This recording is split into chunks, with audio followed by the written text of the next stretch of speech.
At first I was afraid.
Hello everyone and welcome to the second oral presentation.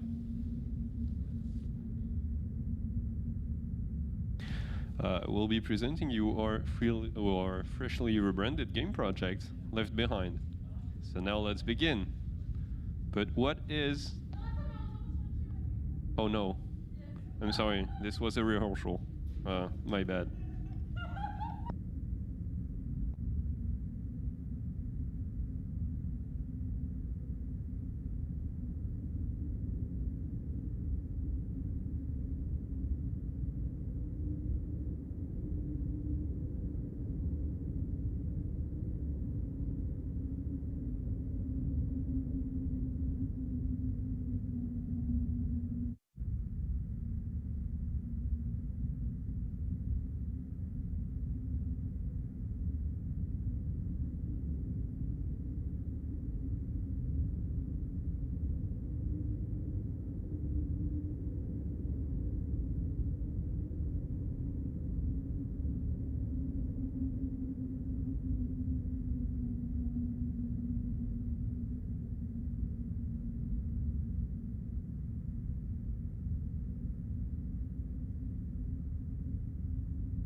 Judge.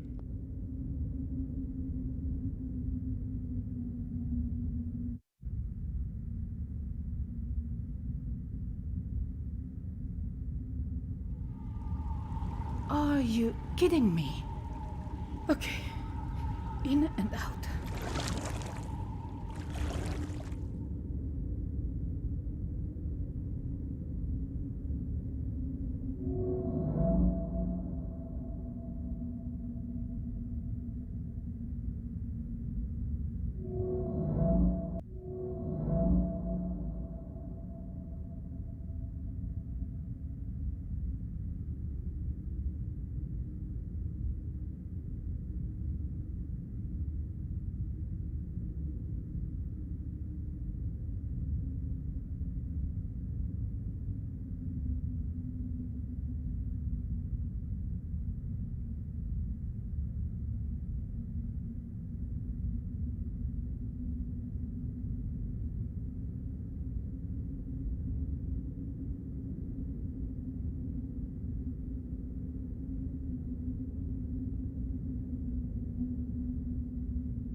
Ok, top, c'est parti.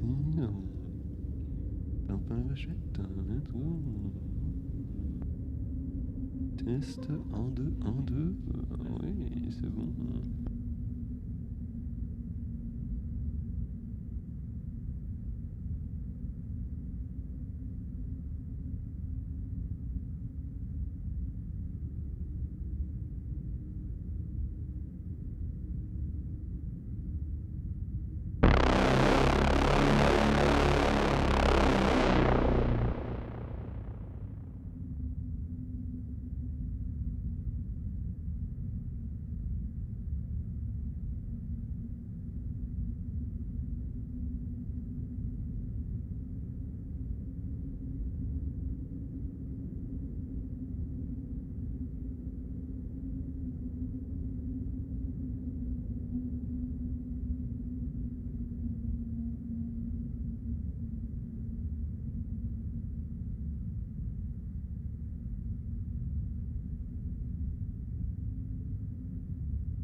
you kidding me? Okay. In and out.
So welcome back. Despite the lack of some of the jury that will join shortly, we will start again because there's plenty of people listening to you online.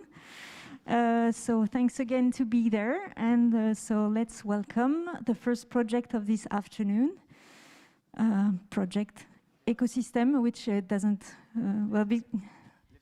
Which know, has but been why is rebranded. it written this one? So it has been renamed and you will hear it just soon enough. So whenever you're ready.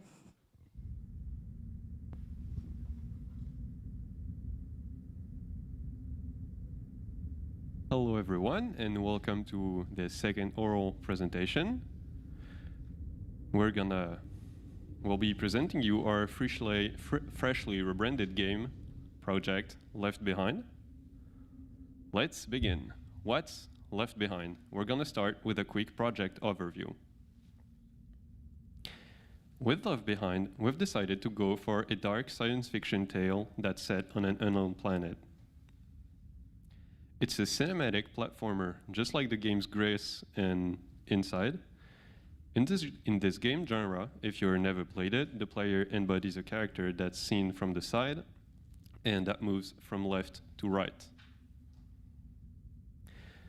To achieve a consistent game production, we've set three main intentions to which we refer before taking any decisions. We want to make the player experience a headlong rush. We want the player to embody our character and experience the transformation they'll go through. And finally, we want the player to discover and question how waste is handled in this world. In Left Behind, you'll play as Christine Roca, a woman in her 30s. She's a force of nature and has a strong need for control. Her cat, Mr. Scribble, is very dear to her. She was headed to a faraway planet. When she had an accident, she woke up, she was on an unknown planet. So Left Behind takes place on a planet called Holoqua 5. It's a planet that's being used as a garbage dump, une décharge en français. Unfortunately, all the pollution has led the environments to some mysterious mutations. And here's a quick sum up of the game scenario. Christine got ejected in an escape pod and has landed on an unknown planet. In the game, as she crosses different polluted environments, she will start mutating. The final dilemma of the game is, will the player choose to go home or stay on the planet? Our work hypothesis for this project is to have a partnership with Sony Interactive Entertainment. We want to fully exploit the PS5 controller technology to make the player embody the character and experience their transformation, but we'll dive into it a little bit later.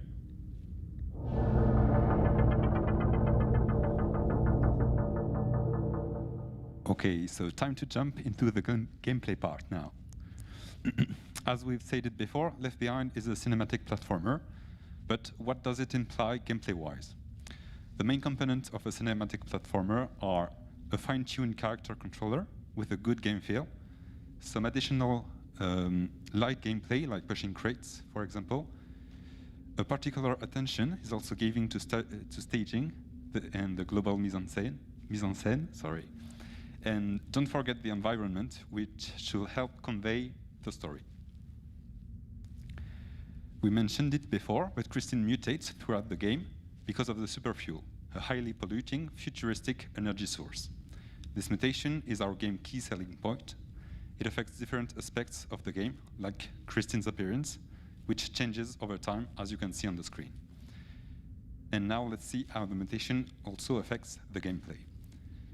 We are making Christine's character controller evolving over time to reflect our current mutation. We have these three big states, and we are planning to make multiple in between when needed for pacing. What we want to achieve is making the player feel the mutation through their controller, and for this we'll be using the game feel evolution we just explained, but also to make them feel a little more literally, we'll use the capacity of the PS5 controller. So the DualSense, which is the PS5 controller, has different haptic feedbacks. We'll use the adaptative trigger, which have force feedback, high definition vibration, which are generated with stereo sound, and also sound coming out of the gamepad directly, thanks to the integrated speaker. We've had a lot of questions at our last presentation about the mutation and the message it conveys, so here's a few more information to clear it up. With this mechanics, we want to incent the player to reflect on the environment in the future and the adaptability of the human being. Mutation comes from the exposure to the superfuel. They forces, a little bit too quick. Mutation comes from the exposure to the superfuel. They forces a painful physical transformation on Christine, and it's a forced trade, her humanity for a more adapted moveset. But even if Christine might get new physical abilities, it's not portrayed as a good thing because it is forced and it is obviously painful to her. About the level design now, during the whole game, Christine will go through very different environments, 6 in total, chained up progressively. And since we are making a cinematic game, the idea is to make all these changes in one unique sequence shot without any cuts.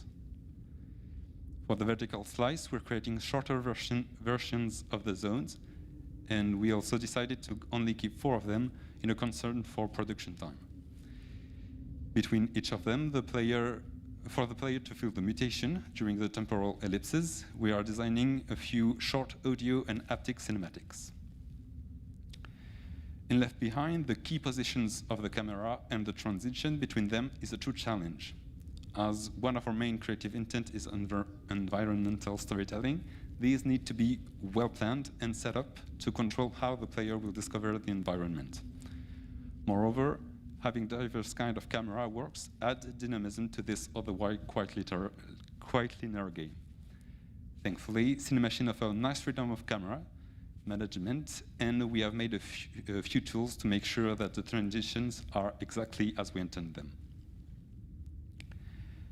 Now that you know how our game will look and feel, you might still wonder what are the player motivations to play this game. So as a cinematic platformer with lots of feedback, the main appeal is to discover the story and how it will be told and felt. Thus, the puzzles are mainly used for pacing and variety and are not supposed to be a challenge to be overcome. To tell this story, we added the character speaking, so Christine has regular monologues in the game. It allows deeper characterization, and it conveys knowledge to the player. Are you kidding me? Okay. In and out.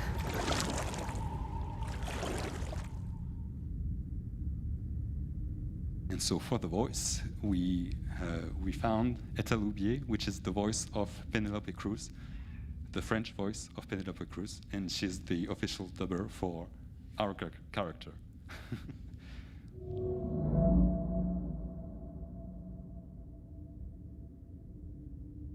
So for the ambience, first we will have, as we said before, a mixed art direction. So we will have 2D and 3D assets. Here is an example of what the sky and background might look like in the game and the style of painting we are aiming for. The same painting rules apply to our character. So with the distance, the character's texture will have a more pronounced and ruther paint effect. This will give them much more impact. Like we said before, Left Behind is about having different environments, each of them having their own features, which includes colors, elements, and ambience. In this environment, all the interactive elements will have some green colors. And the environment is based on the presence of the Titans on the planet. As a reminder, the superfuel is their essence and emanates from their broken bodies. They don't work anymore. We are going to present you a part of the gameplay in the 5th zone, where Christine loses little by little her humanity and her vision is altered. So little warning before playing this gameplay video. Our game includes disturbing sound for those who may have had similar experience, for example, panic crisis.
As Christine progresses, the crisis will increase in intensity.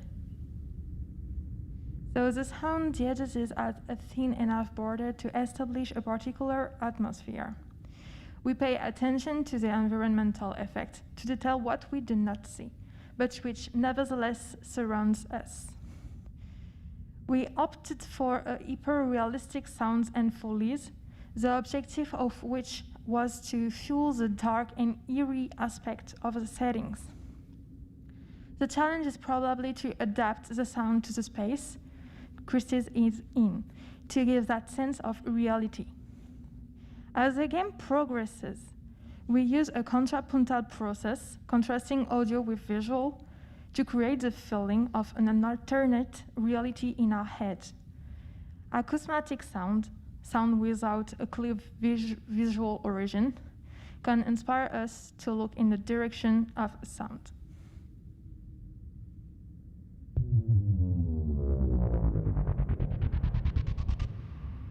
Then about management. So after putting the 6 short zones on the vertical slice timeline with the curve of gameplay intensity, we identified the main elements and established a priority to produce. And here is our main goal during this production. With this, we have enough to present the core of our game, which is the evolution of the character, which with all the gameplay's mechanic. It's with this element that we plan to make a planning with each specialty to organize the time we have left in the best possible way.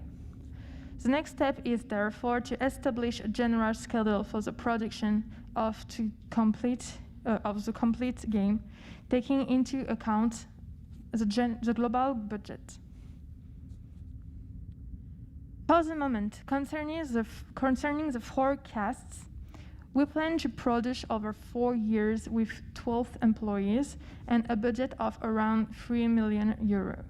As we said, more detail will be available very soon because it's the next step for us.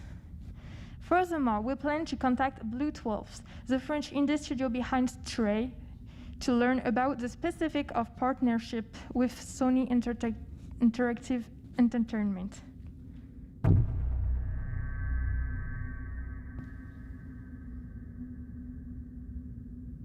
So I'm Benoît Gauthier and I'm going to talk about our marketing position and vision.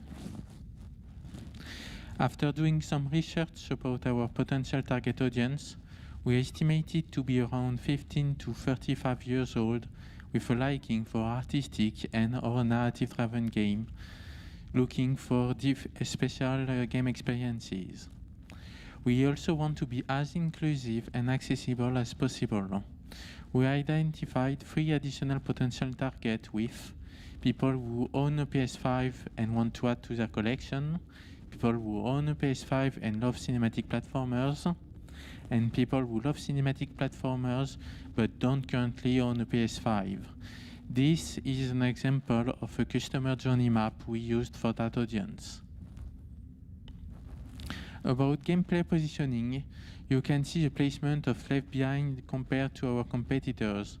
We have benchmarked several platformers as well as puzzle games, so our objective is to have as much platforming gameplay as Limbo and Little Nightmare, but little less puzzles than Farland Sales.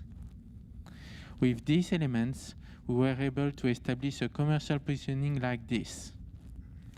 Our aim is to have an experience of about 3 hours, with a release price of around 10 euros to stay on the diagonal while remaining competitive and not being left behind. We therefore expect to sell 400,000 copies. We listened to your feedback, made adjustments, and hope we are on the right track. There is a risk in altering the controller, and we are testing it to make sure it serves a narrative purpose rather than be frustrating. We are experimenting with the camera in order to have a wide shot, possibly more dynamic ones. And finally, we want to add more dynamic elements to our environment to make sure the game is as polished as possible. In conclusion, our game is centered on Christine mutation, It affects her design, but also her gameplay. Her movement will be accelerated and amplified. Her sound and behavior will be affected by it too. We hope to conceive a narrative experience for our player to enjoy. So, to present the whole team, I have by my side Santiago and Noémie, the game artist, Yann, the sound and music designer, Matthieu and Pamphile, the programmers, Laurent, the product managers, Leo and Nicolas, our game designers, and Clara and I as a UX, UI and UR designer. That is all for Left Behind. We hope you will like it, and thank you for your attention. We are now open for your questions.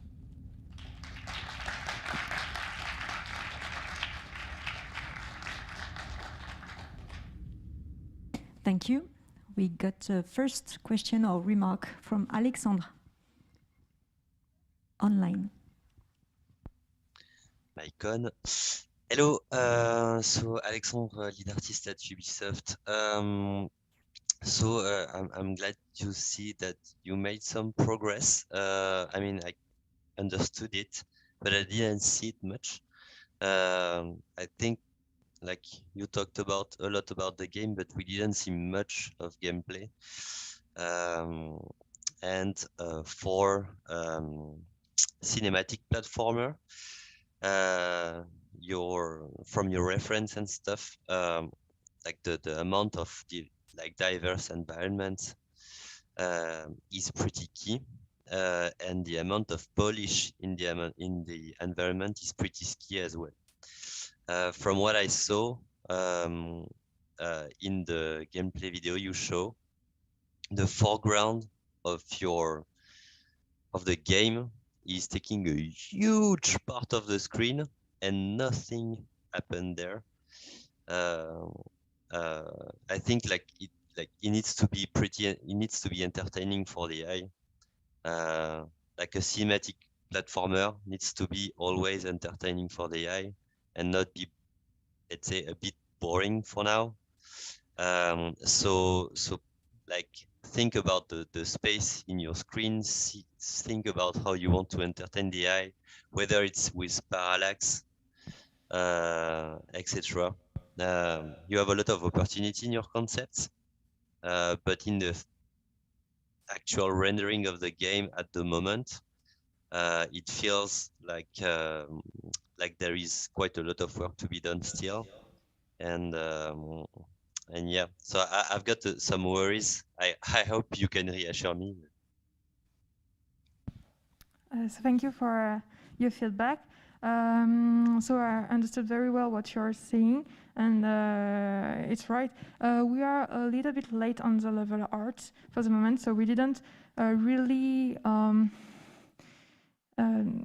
how to say, decorate or putting the asset everywhere we want it to. So for the moment, it's only for the level design part. We only put the asset for the level design, and we want to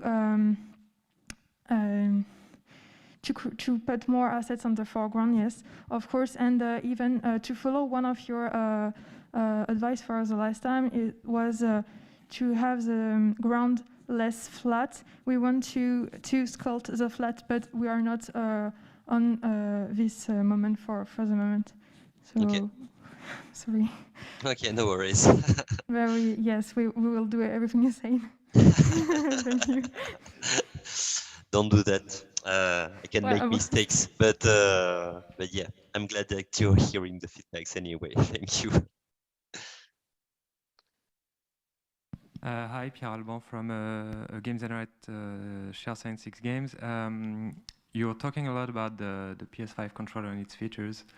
However, I would have loved to see an example, a concrete example of how you use them in a game. I can imagine seeing your videos, how haptic feedbacks and the speaker would work, but regarding the adaptive trigger, for instance, what have you imagined Do you have a concrete situation to explain to us?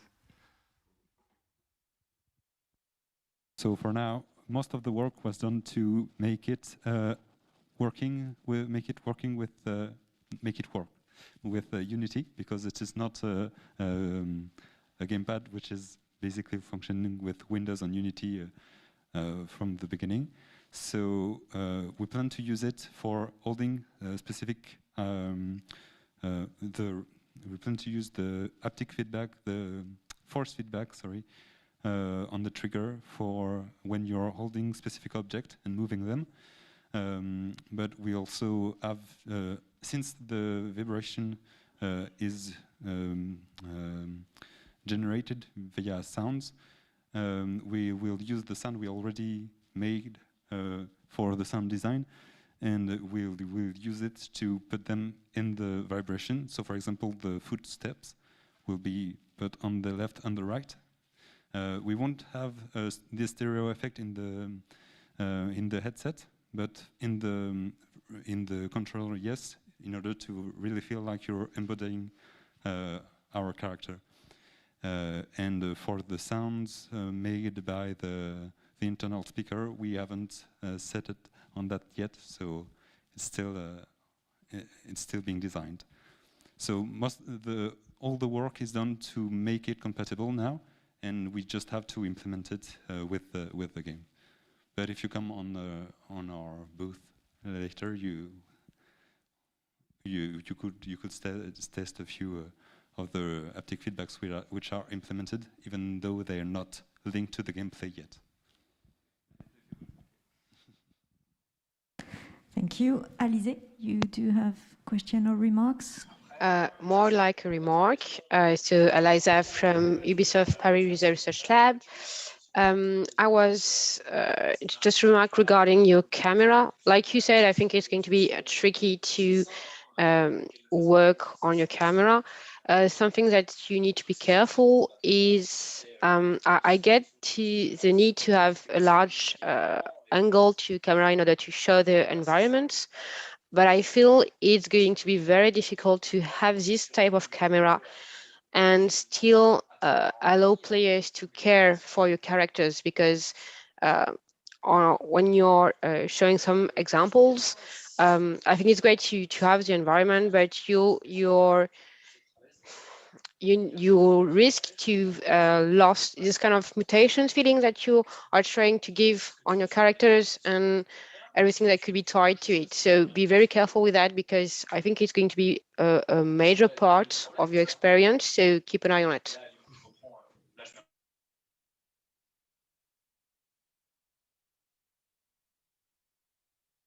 Okay, thanks for your remark. To answer a bit of this, that slide shows how we will play with it and not how it will be looking like in the whole game. So maybe the wide angle will be only displayed for maybe like 10 seconds maximum. So yeah, most of the time in the game you will see Christine on the foreground and see her mutation, but obviously not like in the whole game, that kind of angle. Thank you. Laura, I think you have a question as well, or a remark. Yes, hi, Laura from Head of Production at Planète-décharge. I have a question about Sony. Why Sony? Why the exclusivity with Sony? Because it's a very difficult deal to get, and a lot of your plan is, well, planned around this. So what happens if you don't get the Sony deal? Why only this deal? Why cut yourself off all of these other platforms? So yeah, what about all this? We're expecting to be a game that display and maybe feature the last features of the PS5 controller. So maybe being a kind of game demonstration. So yeah, we basically just put the controller at the middle of our game production. So that's why Sony was probably a good partner. But still it's hard, we know it. and it was like kind of a simulation for that project. Thank you. Odile, you had also a question or a comment to do? Yes, I am from the Cologne Game Lab, professor for economics, and actually it's going back to Sony, so I'm going to make it short. I can believe, or I think it's good to have to be ambitious and to want to have a partnership, but then you need to be more professional on telling me why you think Sony will not be able to say no to this game. So to explain exactly why this is so great for Sony to take your concept and what. And I would expect at the second presentation that you're not telling me that you tend to contact somebody who knows about how to make an application to be a Sony exclusive. I think it should be before, or as I said, just try to convince us that this is just the game they will never be able to say no to, and it was not put well enough out. Thank you. Okay, we'll take this into account for the next presentation. Thanks. Well, hi, Jaime from Madrid, Utah. First, thanks for telling us how Penelope Cruz sounds in France. It's really good. I will just say nice. It's good information for us. And then, sorry, I just needed to say that. Really good cast, I have to say. The voice, it was really, really good. And at the same time, I wanted to ask you a question. Do you have the full story written down? Do you have all the story? Then when you pitch it, when you pitch the game, so I'm more in crowds like this where you know that you are like safe, where we just want to tell you and to encourage you in the good ideas, to try to tell the whole story, because we want to understand everything. We want to understand the crisis. We want to understand why will the main character change, and that's really something that will move her during this 3-4 hours long story. So there must be something really strong keeping her up. You have, for example, this is a change between the first presentation and this one. You have now put a loved one, that is the cat, if I'm not mistaken. You have now a loved one. In the first presentation, there was like an oniric loved one. That's why she wanted to go back to her planet. Now you have materialized it, but at the same time, don't keep information for yourself. That's something that happens always, that you write down a script and you don't want to show the whole script, and you deliver information but not all the information. Well, this is the kind of situations where you need to tell all the information so that we can understand the whole story and we can give you a full feedback with all the consequences of the narrative part, because that's your main point, the narrative, and we don't know the full story. So take care of that, please. And at the same time, if someone is hurt or injured, they don't move exactly like that when they go above a fence. Just telling you, please take care of that, because you also focus a lot on the animation and the realism of the animation. So take care of that kind of details, because I am pretty sure that you all have experience of some injury in your feet, and if you are injured, you don't climb the same way. You almost don't touch anything with that foot. So just take that into consideration. And is everything okay? No, is everything okay? Okay. Okay. Sorry. Deeply sorry for that. And that's it. And again, congratulations. But can you just answer why did she want, or why did maybe she wanted to stay in that planet? What's the answer to that question? What changed her in that planet? If you want us to answer that now? Please. Oh yeah, sure. No, never mind. So your question is why would she stay on the planet instead of going home, right? And because she has changed during her time on the planet, and going back home also means going back there not as a human anymore. Will she be accepted by her peers? That's a question that will arise through the game. And concerning your first question, yes, thank you for this remark. I feel like we've gone over the scenario too quick, but sometimes it's hard to exactly the amount of information you want to give. So thank you. Yeah, and at the same time, please, can you go back to the camera slide? Because it has a really good point there.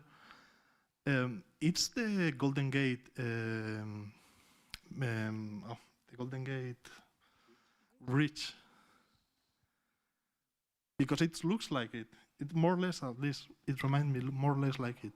And it could be really interesting if they have like important buildings in the world, replicas there, as they were wasted for us. Like, why do humans care about the Golden Gate? Why will they replicate it? So it's trash right now. Society doesn't need that kind of buildings. It could be an interesting thing. Just a quick remark. I just saw this, and it is not the Golden Gate. Or is it? Kind of looks like it, not gonna lie, but... Okay, well, just an idea that popped up. It could be a good critique for society, that sometimes we don't value too much our buildings. Sorry. Thank you. Yes, I want to continue with this. Same thing then, Jaime. I think that we need in this story of survival and change, we love stories of change. And you, this generation, is you don't like anything that looks like a spoiler. Please, we are professionals. You can do spoilers with us. It's the only way we can help you. The best stories told are not the stories about surprise, are stories about suspense. And in suspense, there is never a spoiler, because you wait. You are not expecting like puppets saying boo. It's a process, and your process is very human. Is somebody human struggling with a mutation, with changement, and this is the best stories. Is when we need to change. We have to change. It's any kind of story, but your story is about a supernatural mutation. When she runs, when she's what is happening. If we do a universal story is about we are not on Earth to be happy, to be in love. This is in our minds, and it's okay. But our stories as living creators is to make evolution since ever. So your story, even if it's 7 hours of playing, is how your character will evolve. And it has to adapt and change to survive and stay on Earth or wherever she is. So don't be afraid of spoiler. We need to know when is the decision to change, how it's going to be. In your animation, it cannot be running like around a stadium. She's doing it for her life. So if one finger of the feet is missing, we have to feel it when she's running, really. So, but don't be afraid of spoilers. It's the only way we can help you is from where she comes and where she's trying to go. Thank you very much.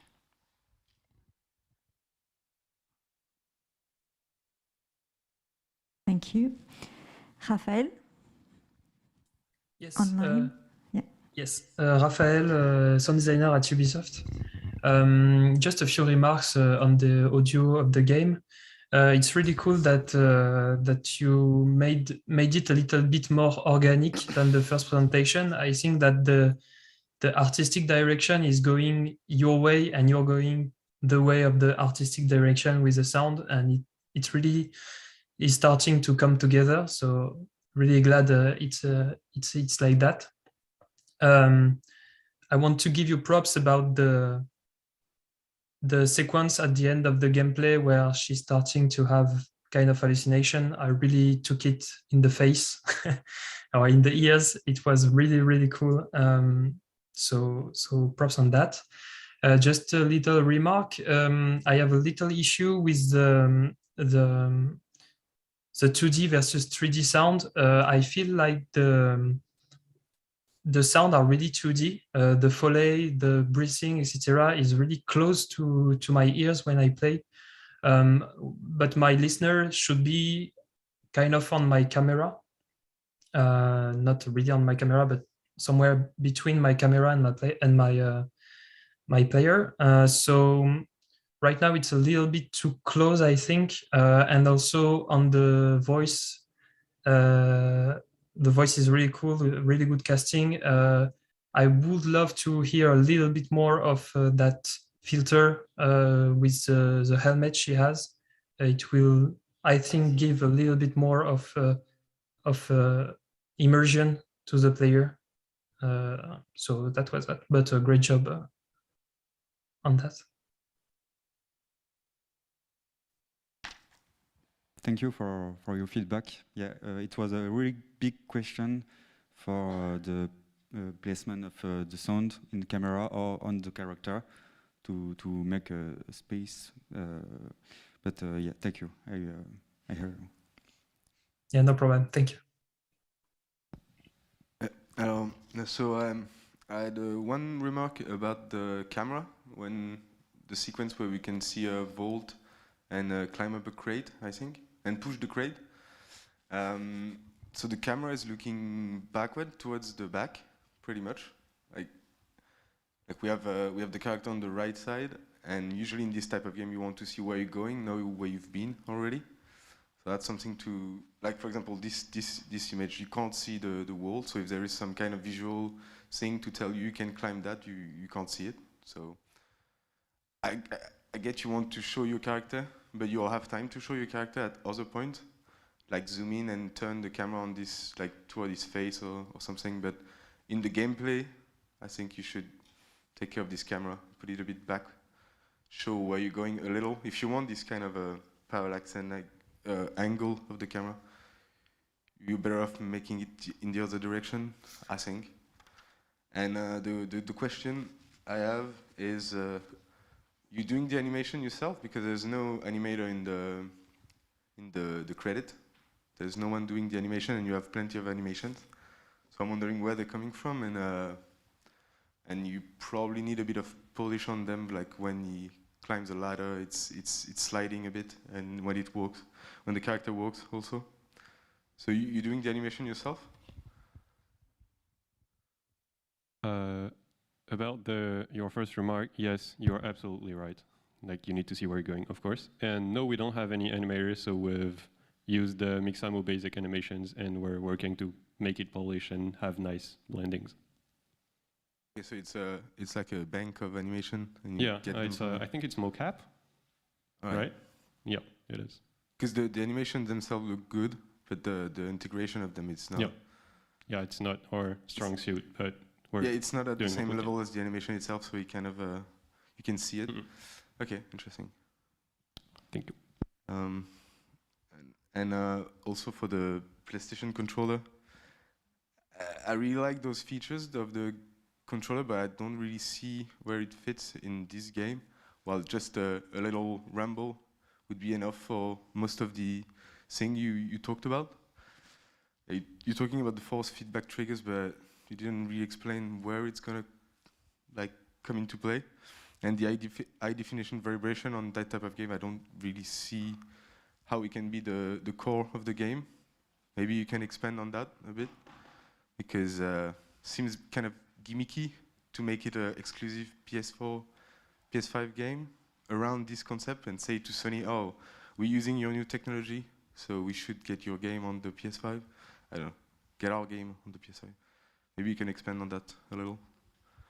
Yeah, for the adaptative trigger is mainly to, for now, yeah, as I said, we haven't yet linked it with the gameplay really yet, but it is something that will be done. For the adaptative trigger, it will be mainly to push crates, as we think for now, and for the vibration, it will be, we thought, for the footstep, but there's a lot of other sound, as you may have heard already, that we plan to remix and pass through the controller. So we will remix them in Wise directly. Also, there are the panic attacks and all the cinematics, which are only audio and haptics. So for the vertical slice, that's where we will use them mainly. But during the whole game, there will be other places, but it's still work that has to be done. I agree.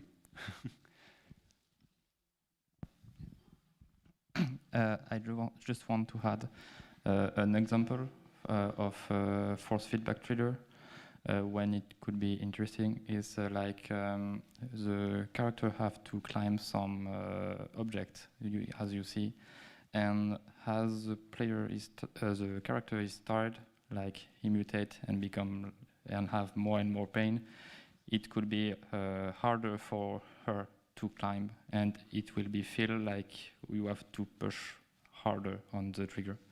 It could be, for example, a real example. Hello, so my name is Milan and I do marketing and communication for indie games. It's not really a question, it's more a remark. 3 million for a cinematic platformer is like almost impossible if you are not play dead, maybe. And also the thing is you can't ask for 3 million and sell your game for between 10 and 15 euros because it will make it almost impossible to get any profit. So you need to find something like changing the budget, like probably get it in lower and also selling your game for a higher price. So yeah, you have to work on this.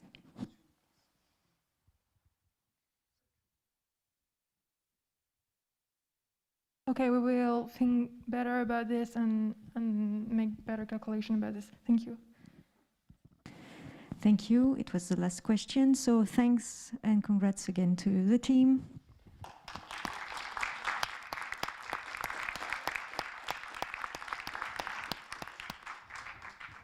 And let's welcome the second team of this afternoon, Amo.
The team is getting ready, so do not worry.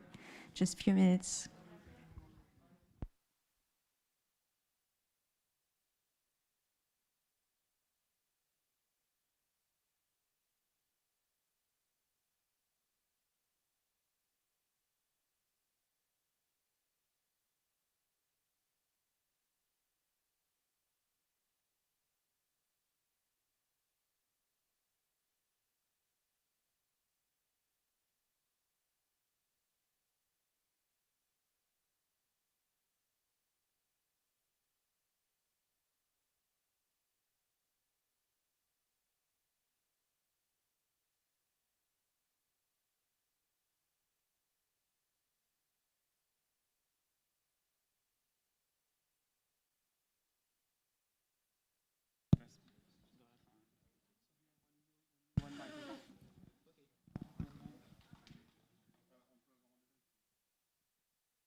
Good morning, ladies and gentlemen.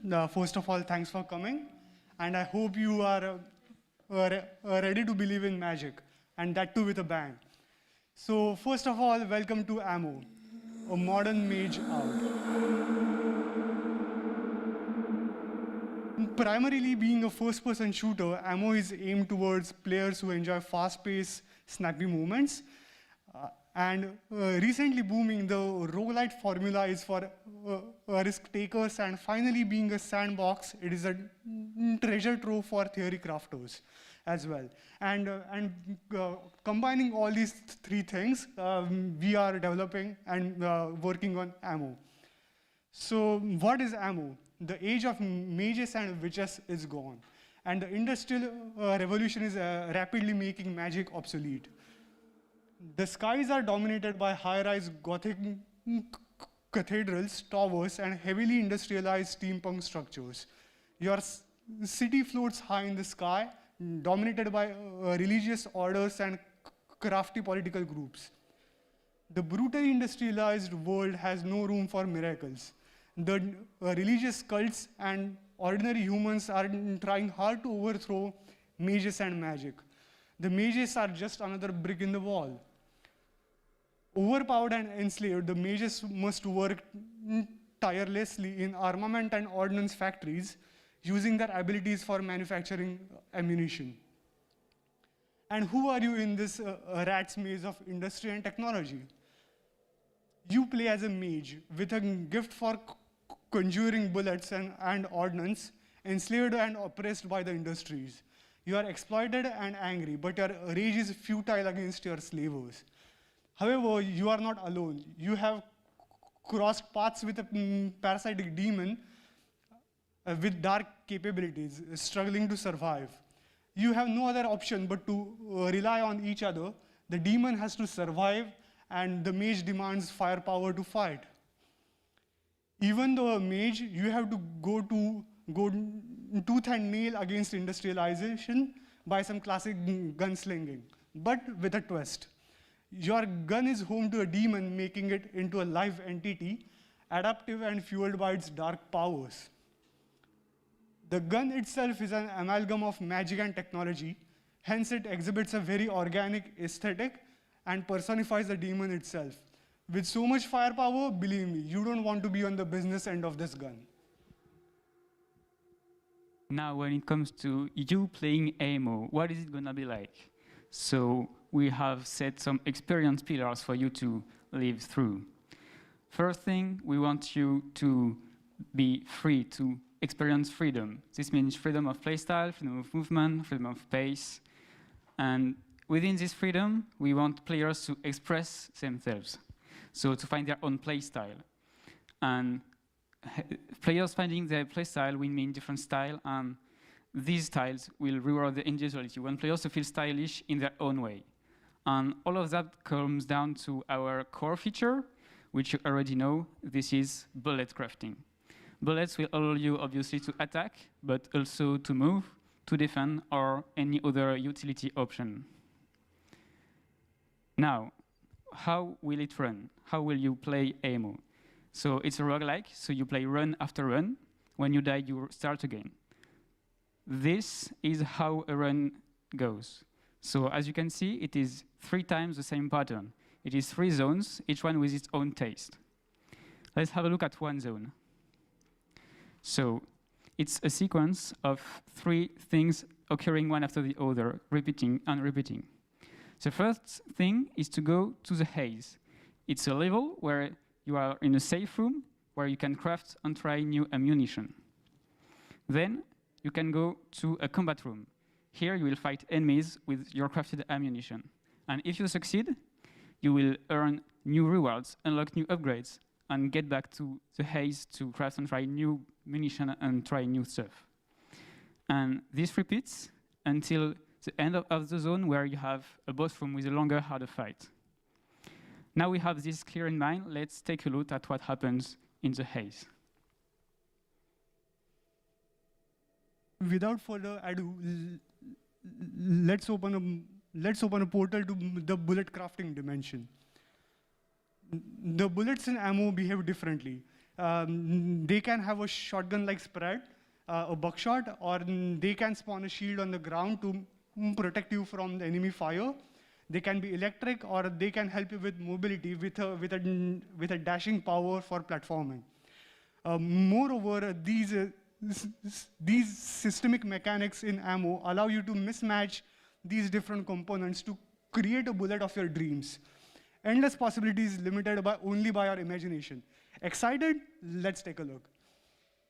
In the safe room, the haze, you can always approach the crafting station to craft and customize your ammunition according to your preferences. The crafting UI is designed to be simple and lucid, where you help you quickly craft and achieve the bullet behavior of your choice with utmost ease and simplicity. We have crafted the bullet of our dreams. Now let's see them in action with some examples. In this first example here, we have some fast bullets, which is combined with a shotgun-like spread. And these bullets bounce off different surfaces. And last but not the least, on each surface impact, they make an explosion. So all these four components combined, this has made a behemoth of a bullet. In this second example, we have a bullet which is affected by gravity, and it also spawns a shield on the ground to protect you from enemy fire. And with an automatic modifier, you can fire a barrage of these bullets and make a compound of walls, and you are intact behind this wall of shields. If that sounds good, lend an ear to the sound design. And now that we saw a bit about how the bullet crafting works, let's take a look about how it sounds. So the main intentions for the gun in general is that it should sound very dark, visceral and organic for the gothic feeling we want to portray, and also very powerful because this is no ordinary gun. So the main intentions for this is that because there is many different bullets that you can craft and so many possibilities, the audio system will be layer-based. The challenge is to have enough variations and that sound different for each bullet. And the ultimate goal of this is to have clear feedback on the actual bullet the player is actually firing. Without any visuals, you should be able to identify the bullet you're firing. That's the ultimate goal. And also, one of the challenges is to give a bit of character to the gun, and we'll see about how we did that in just a second. But first, let's craft the most basic bullet you can have, which is hit scan automatic bullets.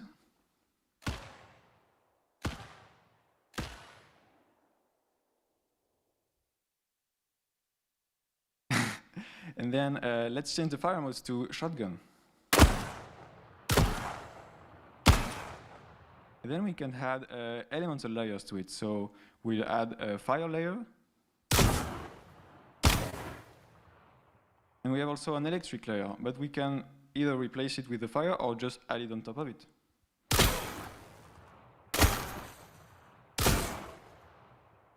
And then you may not have heard it, but underneath all these layers, there is actually a scream layer.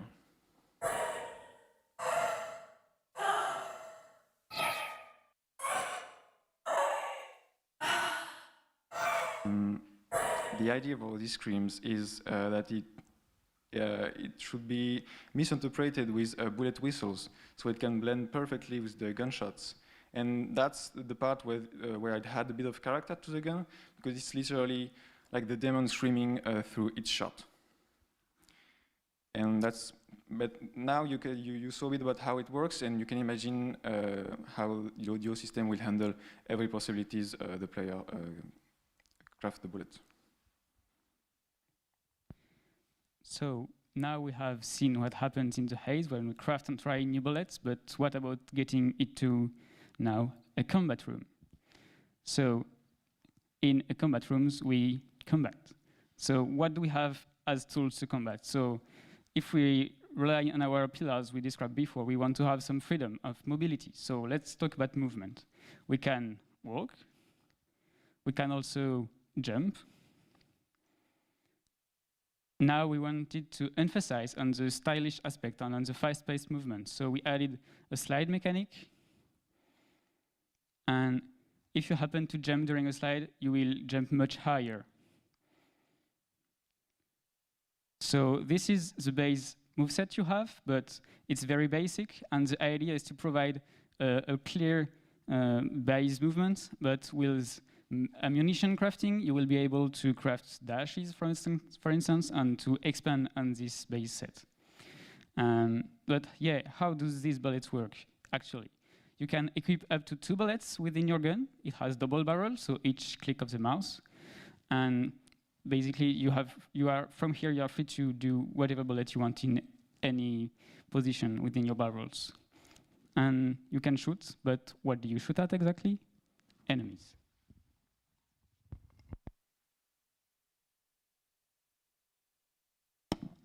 Thank you.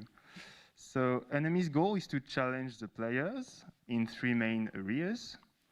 So the first one being movement. So players will need to avoid the enemy's attacks, of course, and they can also use the environment to hide, for example, and find the best shooting position. Reactions, players will need to identify when to move, when to shoot, when to do so, and how to do so. And last, the third challenge will be aim. We are in an FPS, so I think it's logical.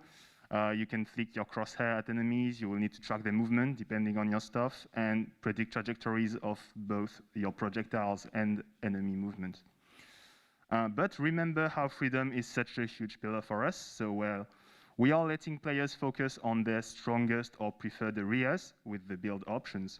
So one example, if you take Rugved's bullets that he crafted and has shown you before, if you get really good at movement and reactions, you can get close to the enemies and unleash your shotgun directly in their body, so it reduces the need for aim. The first enemy we have is the Seeker. So it's a strategy disruptor. I explain how. They are the autonomous surveillance system of the first zone. They are watching the workers, and as you, as a main character, will carry a gun, they will attack on sight. So their role is to be a nuisance. Their behavior is very simple. They follow the character, and when close enough,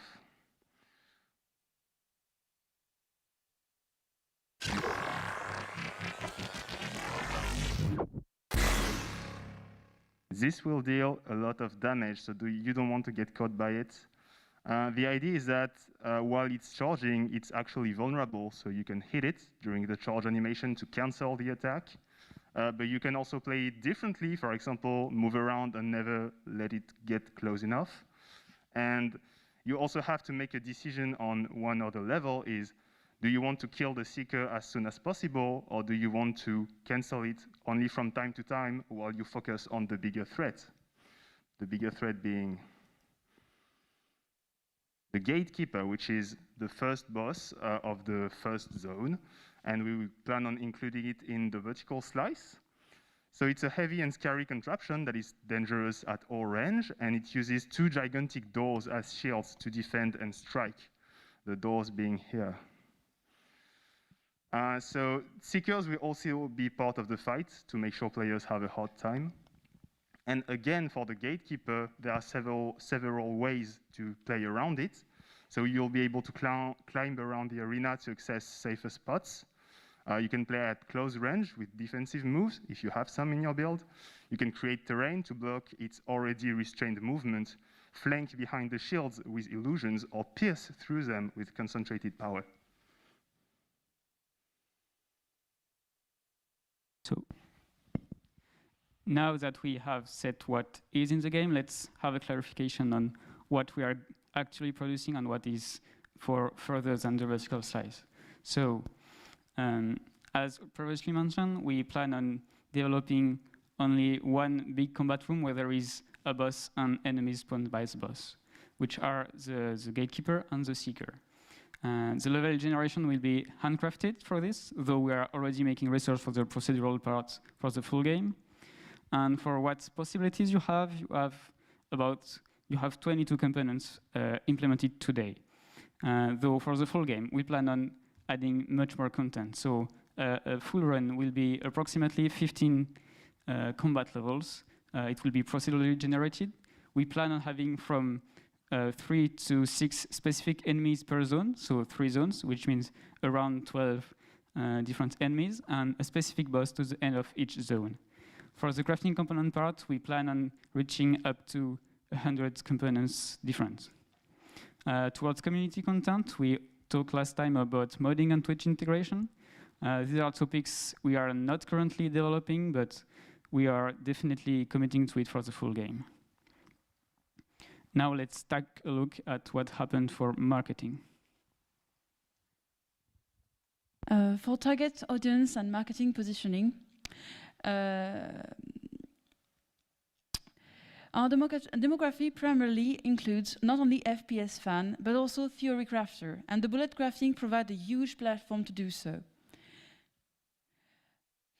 Sorry. And last but not least, socializer as well. Theory crafter often socialize and engage and challenge each other, sharing knowledge.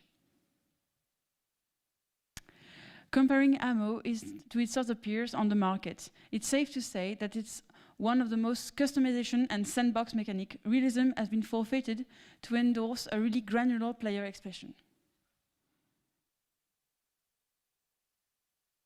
Okay, so now let's talk about our business plans. We've planned the production on 22 months with an end of the pre-production in June 22. The Kickstarter will be launched just after that, and we will produce the game zone by zone and provide an alpha access to our biggest supporters on Kickstarters. The game should be launched the next year, so May 2023, and after an early access to all the Kickstarters. We establish a production cost below 500,000 euros, and we plan to sell the game for 24.99 euros. This price is based on the lower price of our competitors.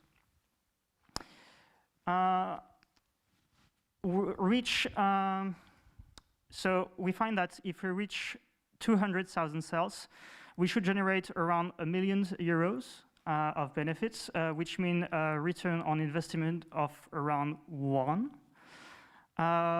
We are currently aiming to get an indie publisher, such as Devolver Digital or Nacon. They are used to engage medium budgets in development studio, and we think our game could interest them to develop their catalog. You may know them for Shadow Warrior 3 or Werewolf. So this was our presentation. So here is the team, game designers. We have the art designers as well. Yep, audio designer. All right, here you go. We have the programmers as well. Ergonomist, just here, and ourselves, our project manager. Thank you.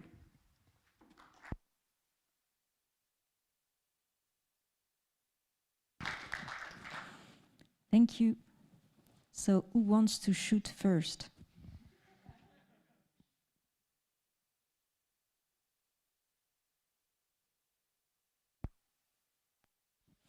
It seems it's online. They already are already ready. Alexandre.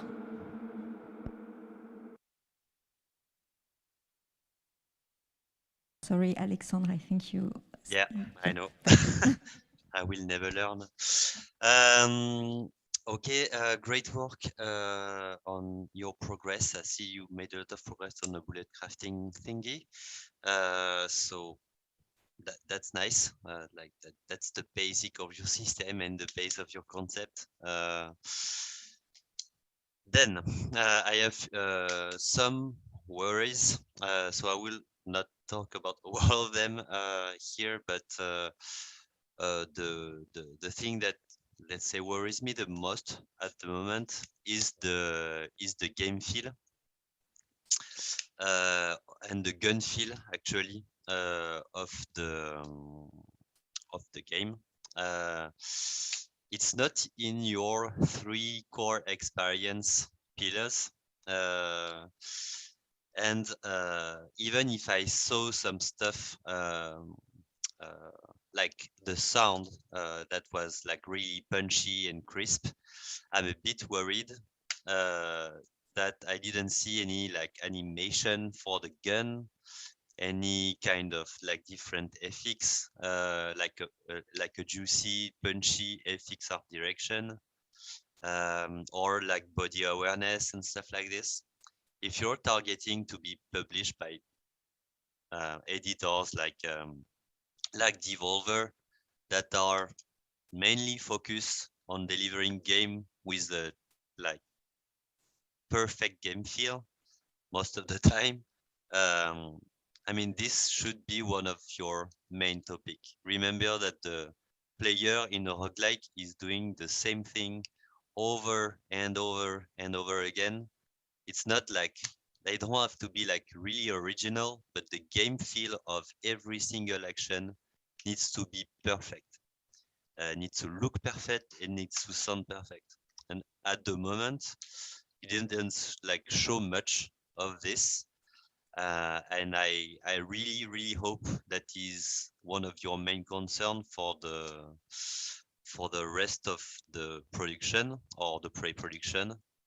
And I'm a bit worried about the boss again, because like you show like one concept, but God knows how like a 3D gigantic boss like Dark Souls, you know how like the tremendous amount of work it needs it's gonna generate in animation, in FX, in modeling and stuff like that.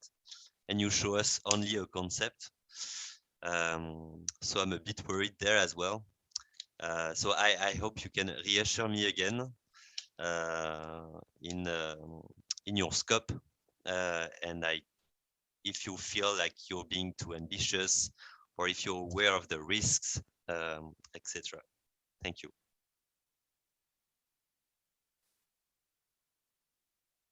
Thank you for your feedback. So yeah, first of all, for the game feel part, we are definitely worried, as you are for this part. We have it was a decision not to show VFX this time, though we had some. For instance, here is some work our VFX artist is currently doing, and we have some already in-game, in-engine.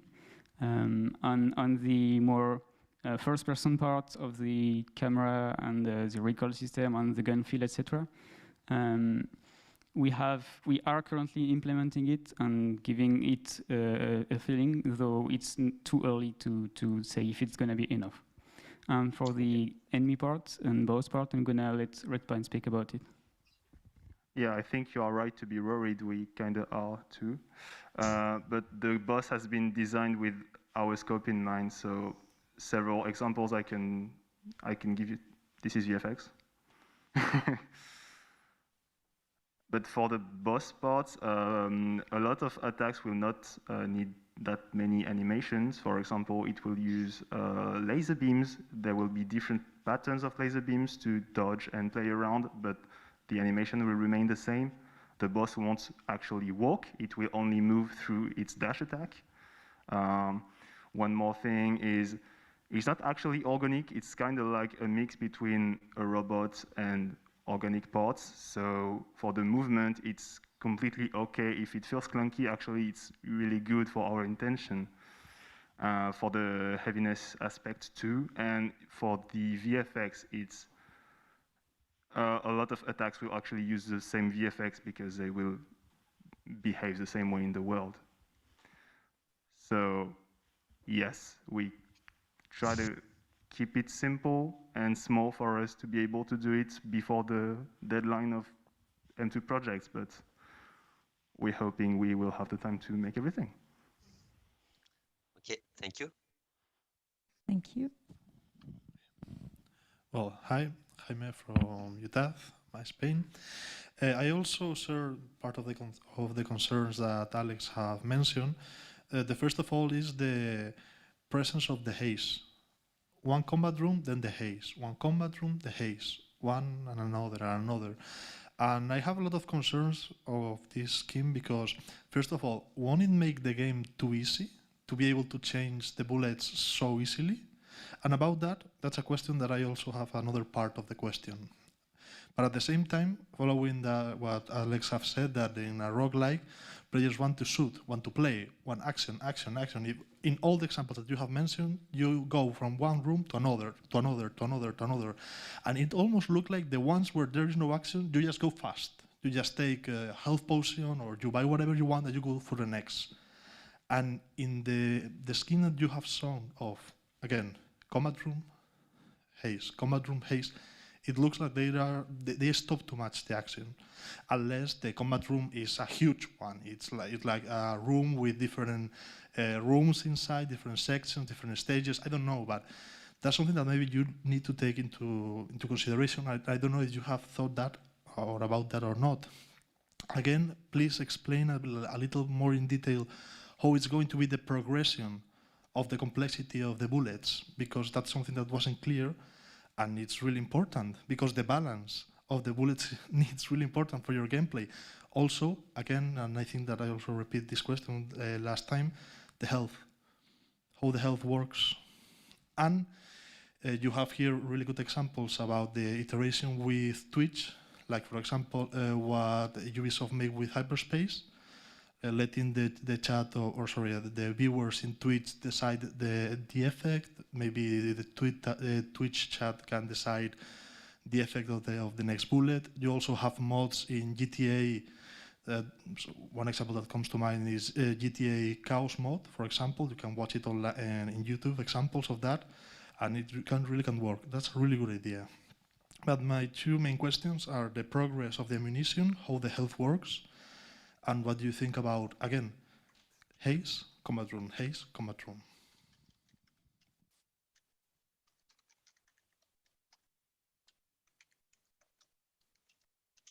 So the first question was more about the bullets and how they are balanced.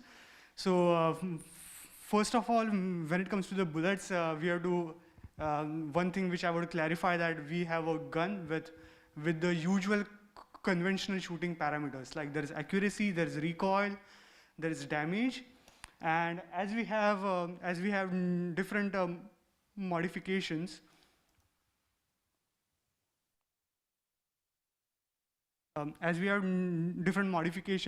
all the modifications come at a cost. As you can see, you have different modules, shotgun, simple. They all have their advantages and disadvantages. If you are going with something really overpowered, then you will be balanced by reduced damage or increased recoil. So first of all, we are balancing directly by how the gun behaves or feels when it comes to the parameters. And last but not the least, this is an example to show you how crazy things can get, but this is not reality. In reality, the slots which you see, they might be much less. So the amount of components which you apply is limited, and you have to choose wisely in which direction of craziness you want to head into. And also the types of effects that you can put are also limited. Yes, yes. Okay, so the slots and the type of, okay. Yes, definitely. Last but not the least, this is slightly complex. There is something which we call as the bullet count, which is the bullets per shot. You have a fixed number of bullets in your magazine, and depending on your bullet build, the amount of ammo consumed from your magazine will change. It is another balancing factor. And coming to your second question about the run sequence, about the haze and the combat room, which is the safe room, combat room, safe room, combat room. Yes, Stephen. Okay, so we will come back to you after the answer. The question was, after each combat room, is it safe or is it good enough for the players to give the opportunity to change their build? Frankly, first of all, that is up for testing. First, via player testing with the UX designer, we will be able to determine if letting the player change their bullets after each combat, is it good enough or not. And nextly, I think it is a good opportunity for the players to adjust themselves and take a fresh breath, because as we are planning it to be, each combat room is going to be filled with exhilaration and invigoration. So it will be full mayhem with raised heartbeats. So a safe room will be a small break after your hard work. Okay.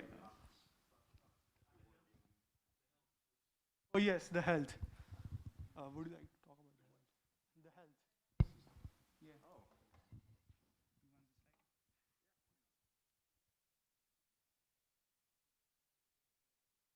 Yeah. Yeah, so for health, we didn't quite talk much about it because it's extremely classical in the way we approached it. We don't plan on having it refill easily. There's still this like pressure all along the run that each health you lose will be there for a long time. Regenerating is hard to balance, but this will be something that needs to be tweaked. Right now, it's hard to just say you'll get 10 or 20 or 30 or 0. And as health is the primary resource you'll have to manage, and actually the only one at the beginning, we wanted to maybe give more capabilities to other bullets or maybe other buffs in the run to create a new resource to manage. But we don't have like set design for it right now, so we didn't talk too much about it naturally. Thank you. Odile, you have question or remark? Yes, 2 remarks. First, I think your presentation was very well structured. You really took us from the beginning to the end, and it was a very logical plot that it was very easy to follow, and all the elements were well in the right order for me to follow everything. So well done on that. And the other, actually, it's coming a little bit back to the other comments. I don't think that your budget is very realistic. It's difficult to grasp exactly your ambition, your budget, and you need to give us then a much more detailed production planning to make it believable what you are aiming for, actually, if you really want to find a publisher. Okay. Okay. Is it working? Yeah. Okay. So yes, we didn't develop a lot about it. We have working on it. So it's a big not good to show right now. It's just a preview of our work.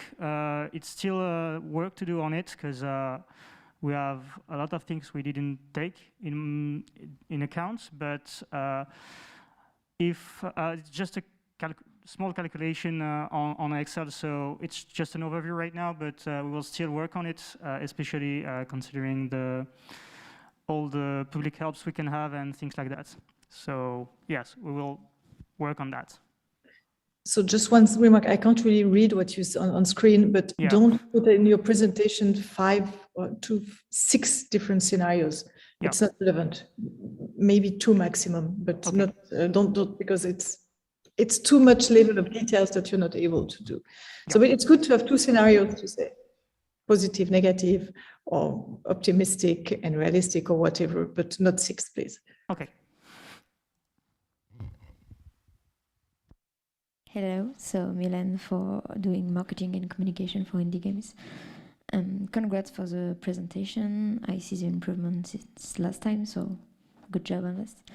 My main concern will be about the targeting, because even if the key selling point of your game is about crafting bullets, I don't think it's deep enough to catch theory crafter who are playing games like Path of Exile with a lot of statistic items, classes, and everything to personalize, and just a tool to craft bullet is not enough to attract this kind of player. So I really think your key selling point on this will more attract people who will think it will be super fun to craft the bullet and choose their own playstyle?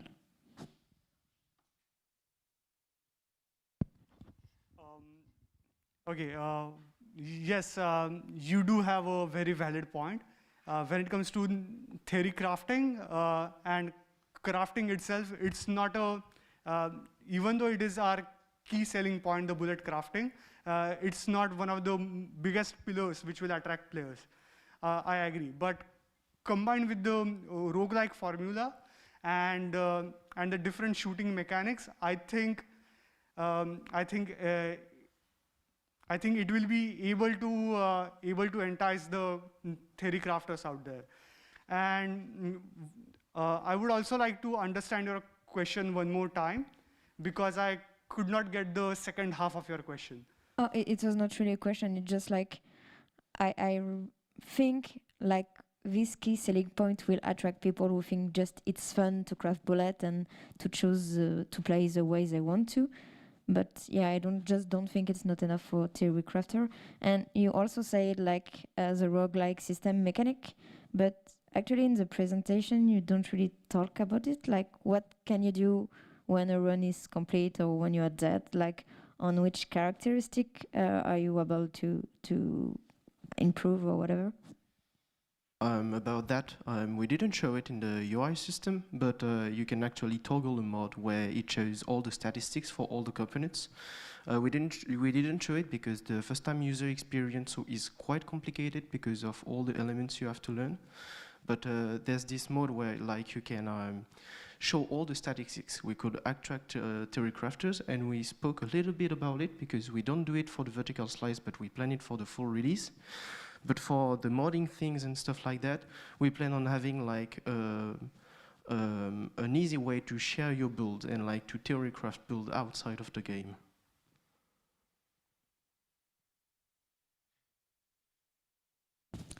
Okay, thank you. Alize, you had a question or a remark? Yes, so Eliza, I'm working at Ubisoft Visual Research Lab in Paris. Like said before, nice presentation. Thank you. It was very clean and easy to follow, so good job.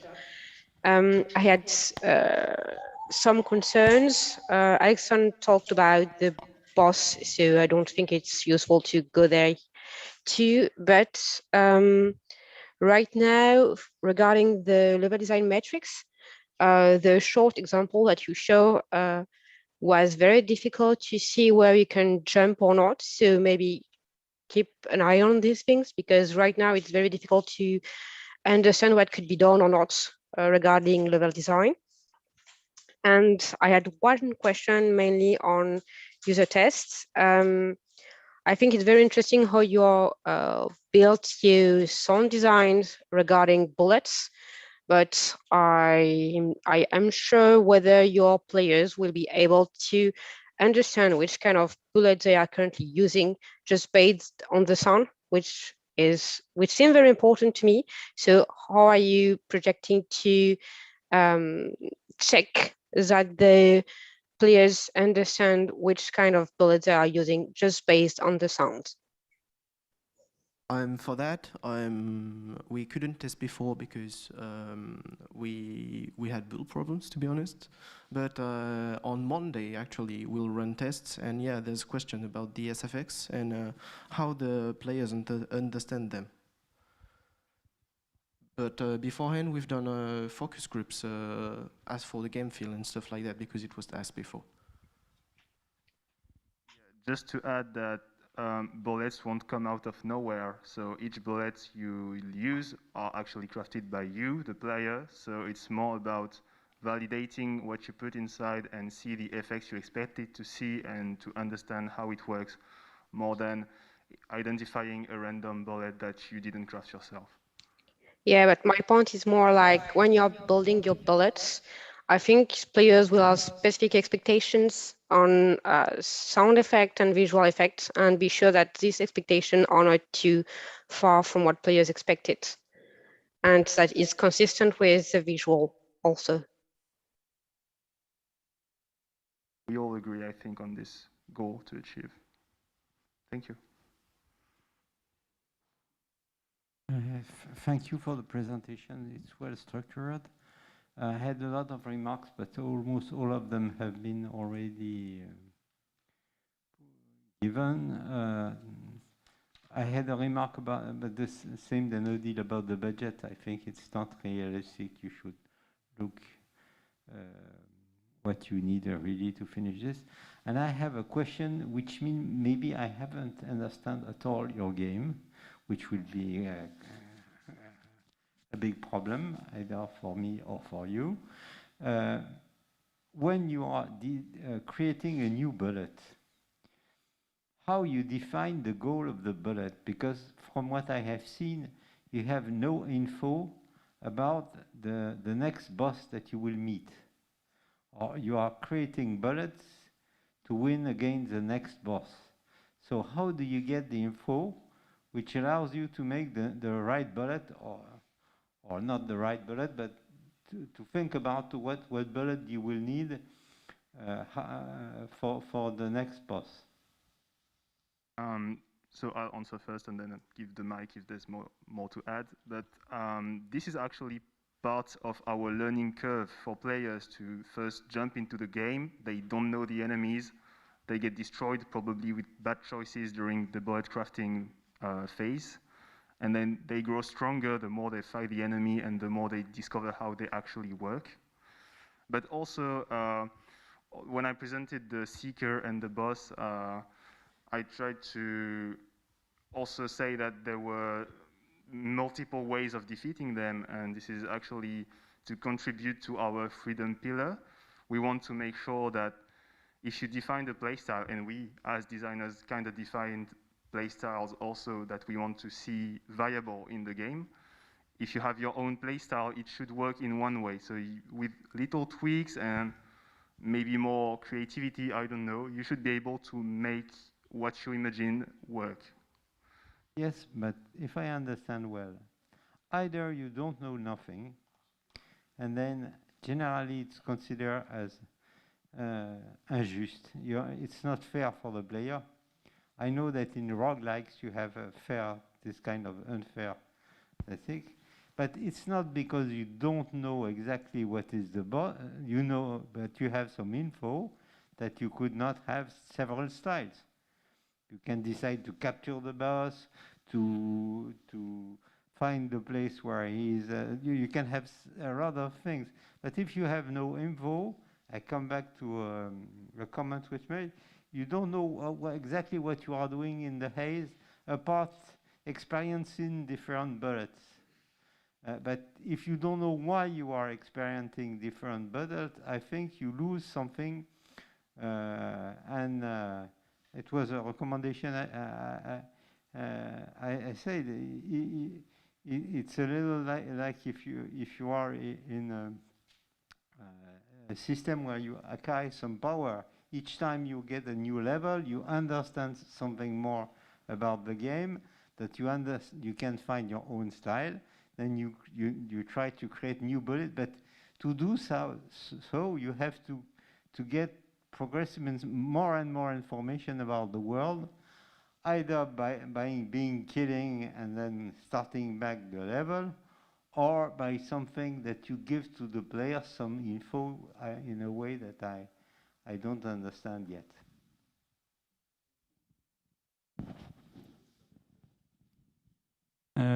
Okay, thank you for the feedback. It's actually an interesting topic, and so there are two other elements I would like to bring to develop on the subject.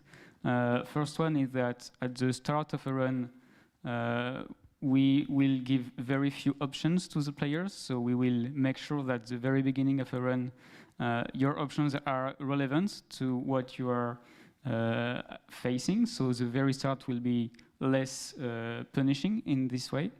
And the other thing that I can say, though it's very early and we didn't make enough research to know if we will be able to support this, but an idea for the procedural level generation will be that depending on some builds on your build, maybe it will affect the level generation. So for instance, if you have like multiple mobility bullets then the level will be more vertical. So to recognize, and this kind of hidden system may lead to a feeling of the game be relevant to what you are doing. Though we don't know yet if it's possible, we need to do more research. It's a very early idea, so we don't know yet. But it's a path that we'd like to explore. So you show that you need some clever programmers making AI to make your procedural, so you need more money in your budget. Thank you. That was the aim of the secret aim of the second question. Thank you so much. So let's wrap up there. And sorry. Okay. So thank you. Let's thank again the team.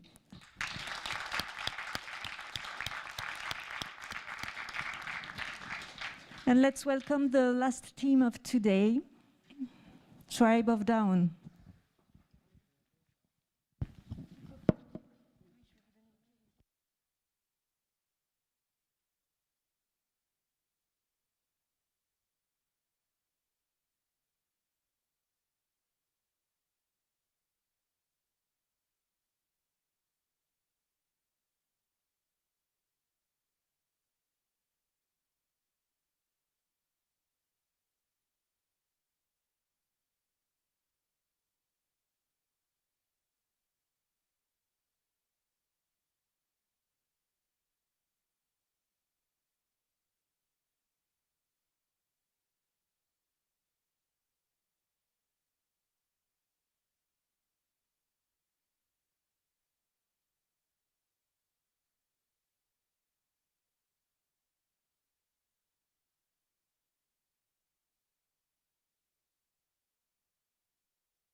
N'y a-t-il pas de son?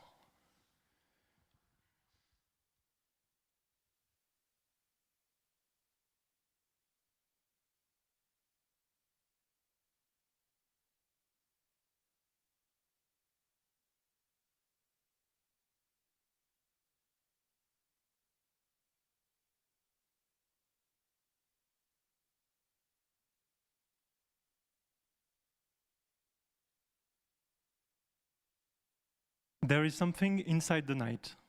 Whoever goes through it, human or beast, loses touch with the rhythm of this world. Tribes are dismantled. Sacred creatures are abandoned.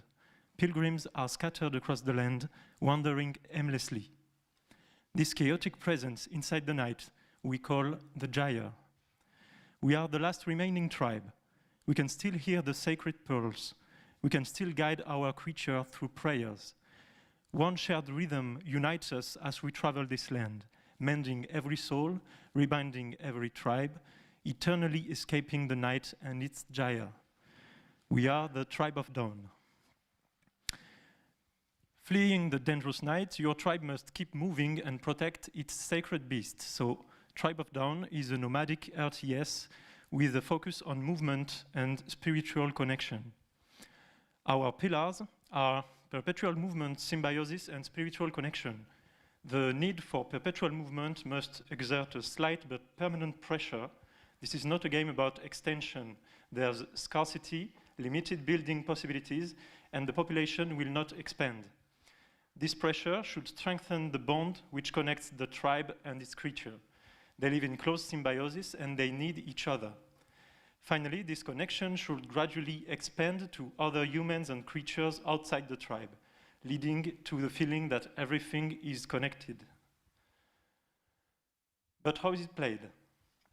When discovering the vertical slice of Tribe of Dawn, the first thing we should experience is movement. And the first thing we should learn is how to sustain this movement in order to survive. So the controls are classic RTS style. We manage 3 pilgrims as well as the creature itself. The pilgrims can harvest 2 kinds of resources: coral, which allows them to feed the creature, and fruit, which sustains the tribe's activity. They can also explore the area so that we can find a path for our creature. But they mustn't go too far, because moving away from the creature depletes their energy. Contrarily, if they rest by the side of the creature, they will regain energy. Once we've learned the basics of survival, we will encounter another creature which seems disoriented and was abandoned by its pilgrims. This is a dreadful sight, but right now we are unable to help it. We have to prepare so that next time we encounter this creature, we might do something for her. This leads us to the next mechanic. Before we are able to spend resources and energy to help other tribes and creatures, we need resources and energy to spare. So we need to be more effective in our resource management, and this is why we need the buildings. In Tribe of Dawn, the player is able to construct unique buildings that should help to focus on a specific playstyle. The number of buildings that the creature can carry is limited to 3, and the more building you construct on its back, the slower it gets because it has to carry them. The Tribe of Dawn lives a life of scarcity and nomadism, so the player has to handle these constraints as well. The 3 buildings allow for different playstyles. For activity effectiveness, choose the medical launch, which will allow the pilgrims to heal faster. For security and planning, choose the training launch, which will allow for pilgrims to gather resources faster and more efficiently. And for exploration, choose the artesian launch, which expands the energy limits, allowing them to go further away. Each of them has a building cost in coral, an upkeep in fruit, and a lifetime. So not all are permanent, some are, some are not. The player is expected to build some buildings in the right gameplay situation to get the most value out of the investment. We also designed a handful of other buildings which would appear in the full game, but not in the vertical slice. For this short experience, we prefer to focus on our core elements. But the main idea is that every other building will support a different playstyle. Once we've learned how to build, we may move on to the next gameplay diversification feature, the prayers. Prayers galvanize the tribe and focus its energy on specific tasks. They are extremely powerful, but they also have downsides. They also have a strong importance for the game's music and for the game's narration, since they will be the main source of information about the lore. The way the music system works is that we have a bass layer which relates to the biome with bass instruments like drums and cello, which puts a bassist layer, but on top of that, the priest on the back of a creature sing the prayers to help the rest of the tribe. And we can dynamically change the prayer we are choosing, which should dynamically change some instruments and the lyrics which the priests are singing, which changes gameplay, narrative, and mood as well. The prayers bear the names of the gods they are addressed to, and they will give the tribe one of the gods' characteristics. So Nimble Axo makes the creature faster but consumes resources. Devout F2 makes rituals available but stops the creature's movement. And Ascetic Olbu stops all resource depletion but makes everything a bit slower. We also designed a more advanced system for the prayers in which the player can compose a prayer with different effects available, and we would unlock more and more through the game. But we thought it was more suited for the full experience, and for a 10-minute experience like the vertical slice, it was a bit complex and couldn't be explored in a really interesting way. So we opted for a more simple system. So let's summarize these mechanics with a mock-up. This is a view from the prototype. We can see the pilgrims and the creature on the land. A widget on top of the screen allows us to monitor our stocks of coral and fruit. Another shows our pilgrims with their level of energy and the creature with its current speed. An icon shows the back of the creature with the active buildings on it. And finally, one last widget shows the current prayer performed by the choristers of the village. If we click the icon showing the back of the creature, it will open the building menu and switch the camera to building mode in order to show them. And if we click the prayer widget, it will expand and allow us to select any prayer we want. This is nice, but what happens when we have mastered these mechanics? Well, pilgrims that have been disconnected from their tribe and creature are lost and scattered across the land, and they will, at one point, come at us. They will behave chaotically, and they will try to steal coral from us, which is our most valuable resource. So we can chase them away, but we can also learn the last important mechanic, the ritual dances, which will allow us to actually help these pilgrims. So rituals are a micromanagement mechanic which allows to heal infected pilgrims so that they become able to collect coral on their own and become independent. If we select 2 units or more and right-click on an asynchronous pilgrim, they will begin to dance in circles around him. And if they complete a full turn around him without him going outside the circle, he will be healed. And these movements will follow the rhythm of the prayers. So now that we have all these tools in hand, at this point, we will begin a second loop around the planet. So we will start seeing the same landscapes and the same elements again. That's why we will encounter the distressed creature a second time. And this time, we know the rituals, we have resource to spare, so we might use our pilgrim's energy with rituals to try and heal the creature's tribe. What about the full game? So this was a user journey of the vertical slice. The events of the gyre appearing and dismantling tribes happen before the game and before the vertical slice. Both the game and the vertical slice will begin when the tribe starts rebinding the others. And eventually, the tribe will heal all the other creatures and tribes, and each time they will learn a prayer from them, a distinct prayer, and once we have collected all the prayers, we might perform a final ritual which will end the danger and the gyre, and which will also end the full game. But the vertical slice only contains one creature which we will heal. It's a preview of the total movement.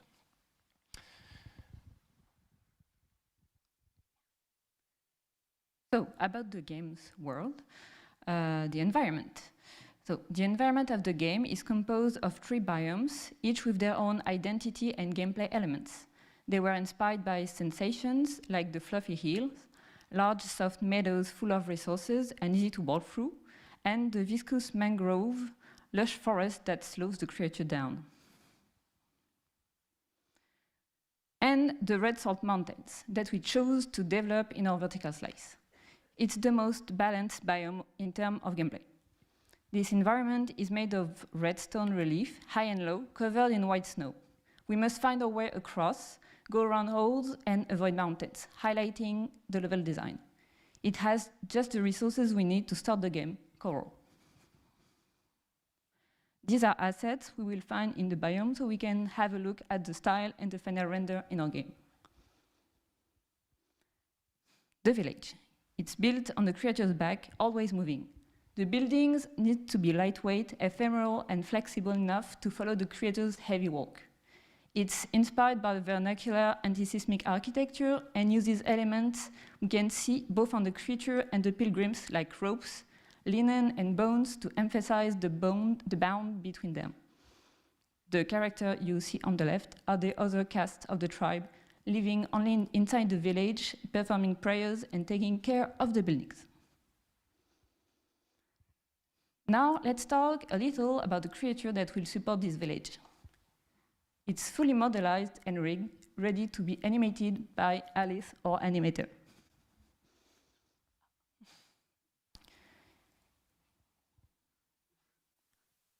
There is no sound, but it rolls. So, it's ancient and alien. We don't know if it's organic or mineral, and it looks like a divinity. Is it the tribe's god? We wanted to keep this uncanny feeling toward the creature, yet we can still witness the organic bond it has with the tribe. Finally, concerning the tribe itself, here are the pilgrims. Explorer and gatherer the player will manage. They are humanoids the player can identify with, who are in symbiosis with the creature. We use the same visual elements as for the creature to display their common origin, bones, fur, and tentacles, as well as ropes and knots used to climb around the back of the creature and that symbolize the vital link they share.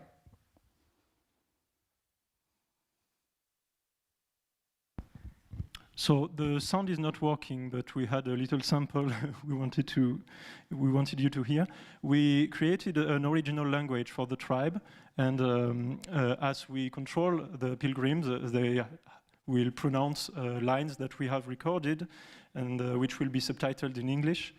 And the prayers will also be sung in this language by an actual choir.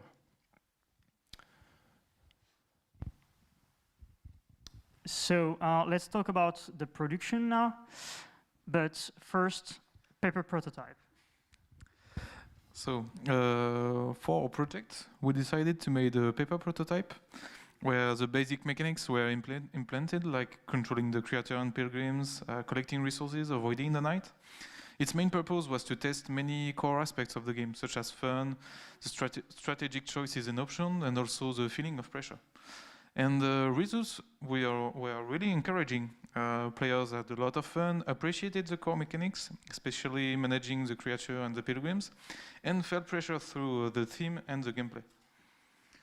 We even had other cool data, such as players felt empathy for the pilgrims, even though it's only paper, and we also gathered some intel about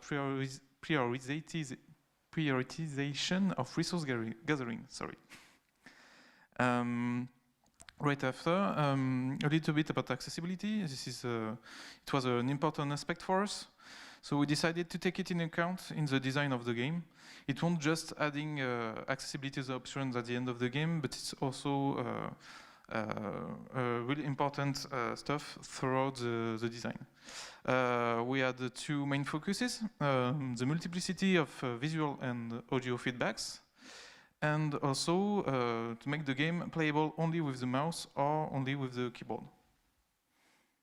Of course, some of these features will be implemented in the vertical slice, while others will be up for the final game. So a small word about the positioning marketing. As you've probably understood, our game will focus mainly on the mystical aspects of his universe. If one of our KSP, one of our KSP, and it will allow us to not be confused with games such as the Rendering Village, and the game will require medium micromanagement comparing to our competitors. So we've planned production on 17 months with an end of the pre-production in May 22. The game should be launched the next year, so May 23, and we'll have an open beta on March 23. We've estimated the cost production for less than 500,000 euros. We plan to sell the game for $15.99, which is the low price for this kind of game. Our competitor sales are estimated between 200,000 and 1 million of copies based on Steam Spy. So we can expect to be cost effective from 100,000 sales with a ROE of 0.8, and of course, if we sell more, we have better benefits. We would like to get publisher specialized in indie games such as Head Up, Devolver Digital, Plugged In Digital, Team 17. If you don't know them, you might remember games they've published: Frostpunk, Edge of Darkness, City Skyline. They are used to engage medium budgets for development, and they are well known from all the distributors, so they could help us with that and all the communication part. Thank you very much for your attention. So here is the team. We have Armel, Alice, and Alice as 3D artists, Antoine as sound designer, Clara and Valentin as UX, UR, and UI designers, Ace, Antoine, and Eva as game designers. Yann and Pierre-Emmanuel are externals. They help us respectively in UI artist and composer, and myself as project manager, and of course, sorry, the programmers, which are quite useful for this. Basile, Aurélien, which is not here right now, and Leo. Thank you very much.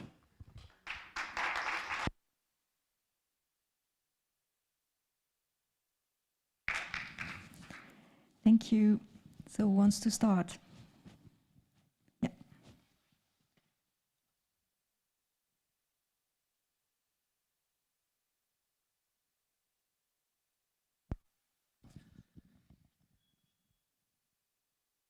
Louis from Asobo. Thanks for the presentation, and thanks because finally I understand what is your concept and your design. Seriously, you made a huge work on how you can clarify what you want to share with players, and now we are able to understand, and now I realize that it's really original, and I really want to try. So yeah, congrats for this good presentation.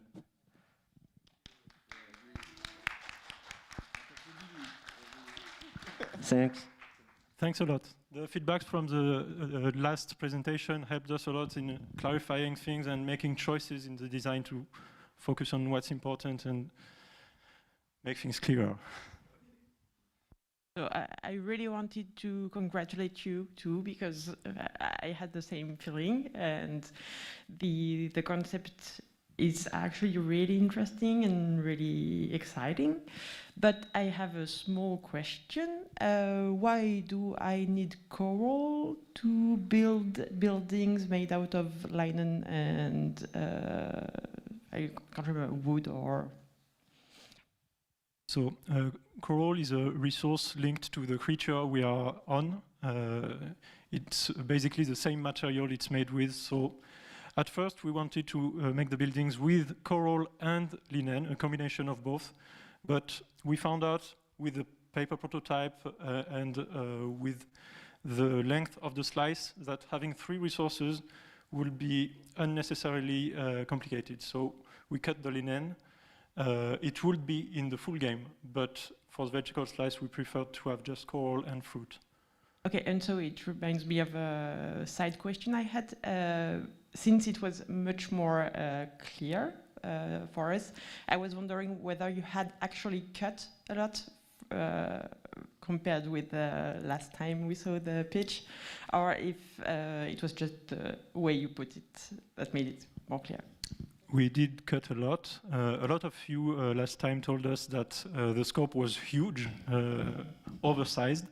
So we have 1 biome instead of 3, 2 resources instead of 3. The prayer system is simplified.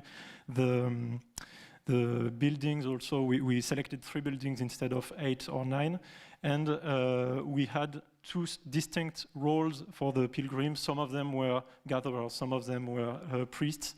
Now there's only 1 type of pilgrim and they can do both actions. So yes, we cut a lot. So both. Odile, you had a question or remark? Yes, so same direction. I think it's a very professional presentation. It was well explained and taking us into the user journey. It was really easy to understand. maybe it's even too serious and too professional. Make sure that also your enthusiasm and the fun is coming across the audience. You were very, very serious, telling us everything, which is good, but we need to see also a bit of enthusiasm. I'm not sure, not being an artist, I'm not sure if I really understand how your game is going to look like, because you had a gray background, you had pictures of characters, you had very early videos, so I'm not sure how it's going to look like, so I think it's a bit of pity. I didn't understand it very well.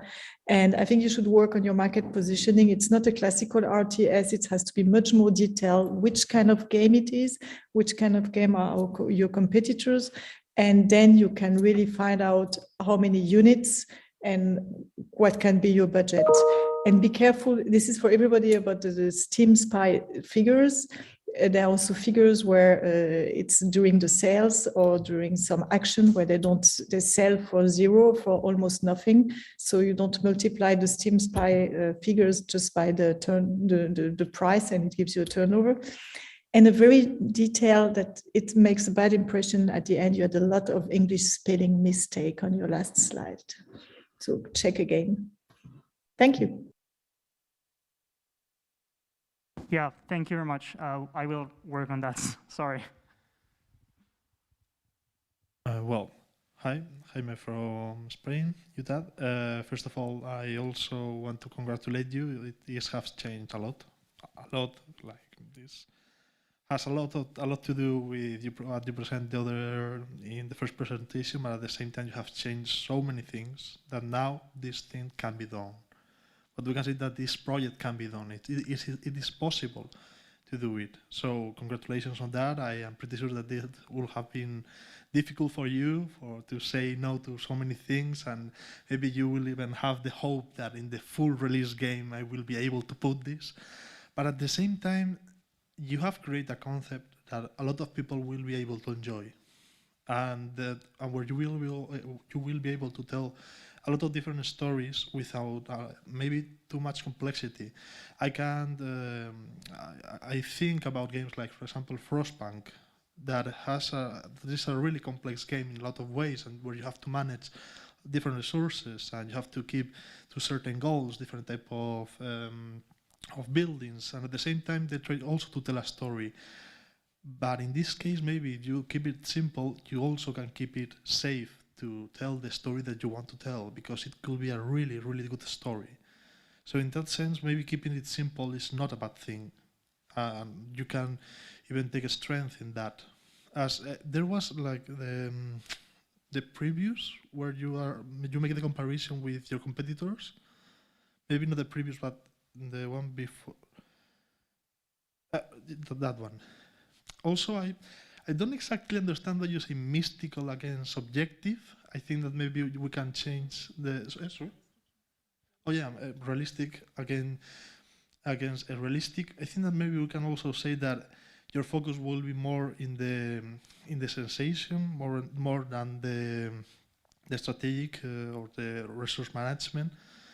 But at the same time, doing with that, do you manage the time? Can you control the creature to stop, or the time to stop, so you can stop and making commands for the different pilgrims? Can you control more than 3 pilgrims when you heal one of the asynchronous ones? There are only 3 pilgrims, and there is an active pause to give orders and stop things a little, because it can be quite stressful to have movement all the time. But no, we didn't want to have something we can expand and have a huge tribe. And when we heal the other pilgrims, and they join us and they become workforce for us, we didn't want that. So you just want to keep it simple. Yes. And I think that's a really good idea. And of course, congratulations, Clara, for being in all the presentations. Again, 6 in a row.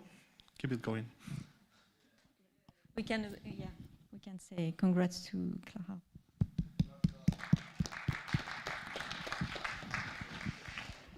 Alize, I think you had a question or a remark.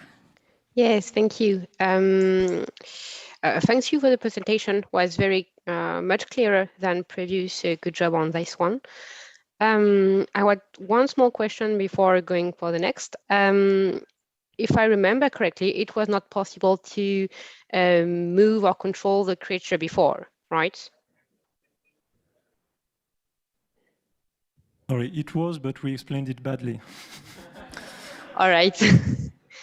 My point is, I struggle right now to understand the pillar that will support your strategic aspects and resources management. Like as of now, I'm not sure how important it is to manage and the pilgrims and the creatures, and which kind of impact is going to have on players' decisions to manage resources or strategic places, I guess.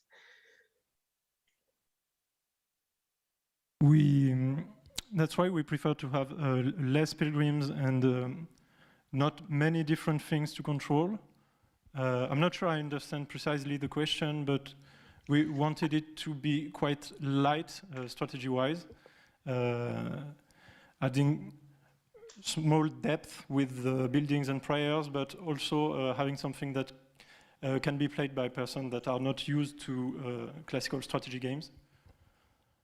Okay, my issue is you describe the game as ATS, if I remember correctly, and as of now, it's pretty light regarding the strategic aspect of the game, which is, I don't know, kind of bamboozling me, I guess.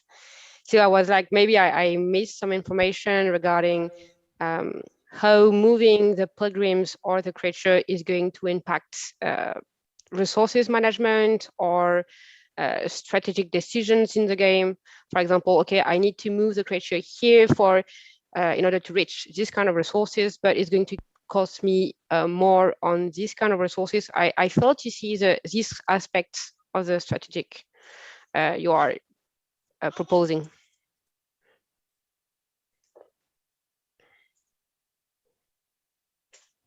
No, yeah. Okay, without going too much into detail, maybe to give one example, that the main strategic aspect inside of the game will be definitely managing the movement speed of the creature and the commands of the creature while keeping the distance with the knight, with the Gaia. And there are a lot of intrinsic elements inside of the game that are not 100% clear if you don't see the image. But if you build stuff on the creature gets slower because of the weight.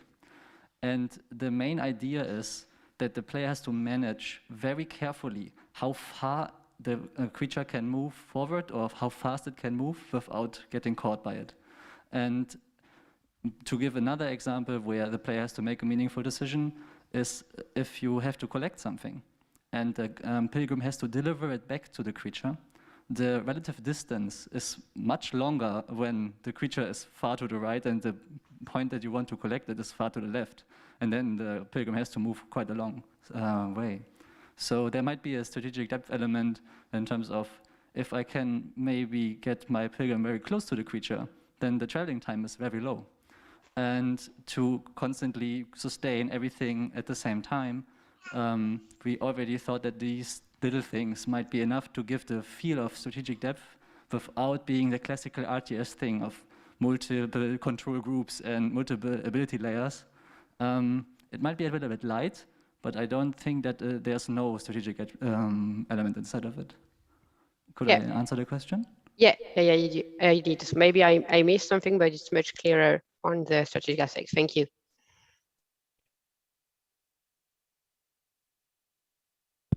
Yes, hello. I have a big reconciliation with your project. I am very touched because I think I love projects and games which come from reality or are inspired from reality. And I think the reality you are telling is, I think you know it is bigger than life. It's very humbling. It's an anchor with the reality because it's a link with today's massive nomadism for necessity. There is a lot of migrants, as we say, and there is climate, is economy. When you say mystical, I think it's more humbling than mystical because when you, if you try nomadism, of course, you are very thankful about the community which is surrounding you, which is moving with you, and about what you are finding on your way to survive and to have 2-3 days quietly somewhere.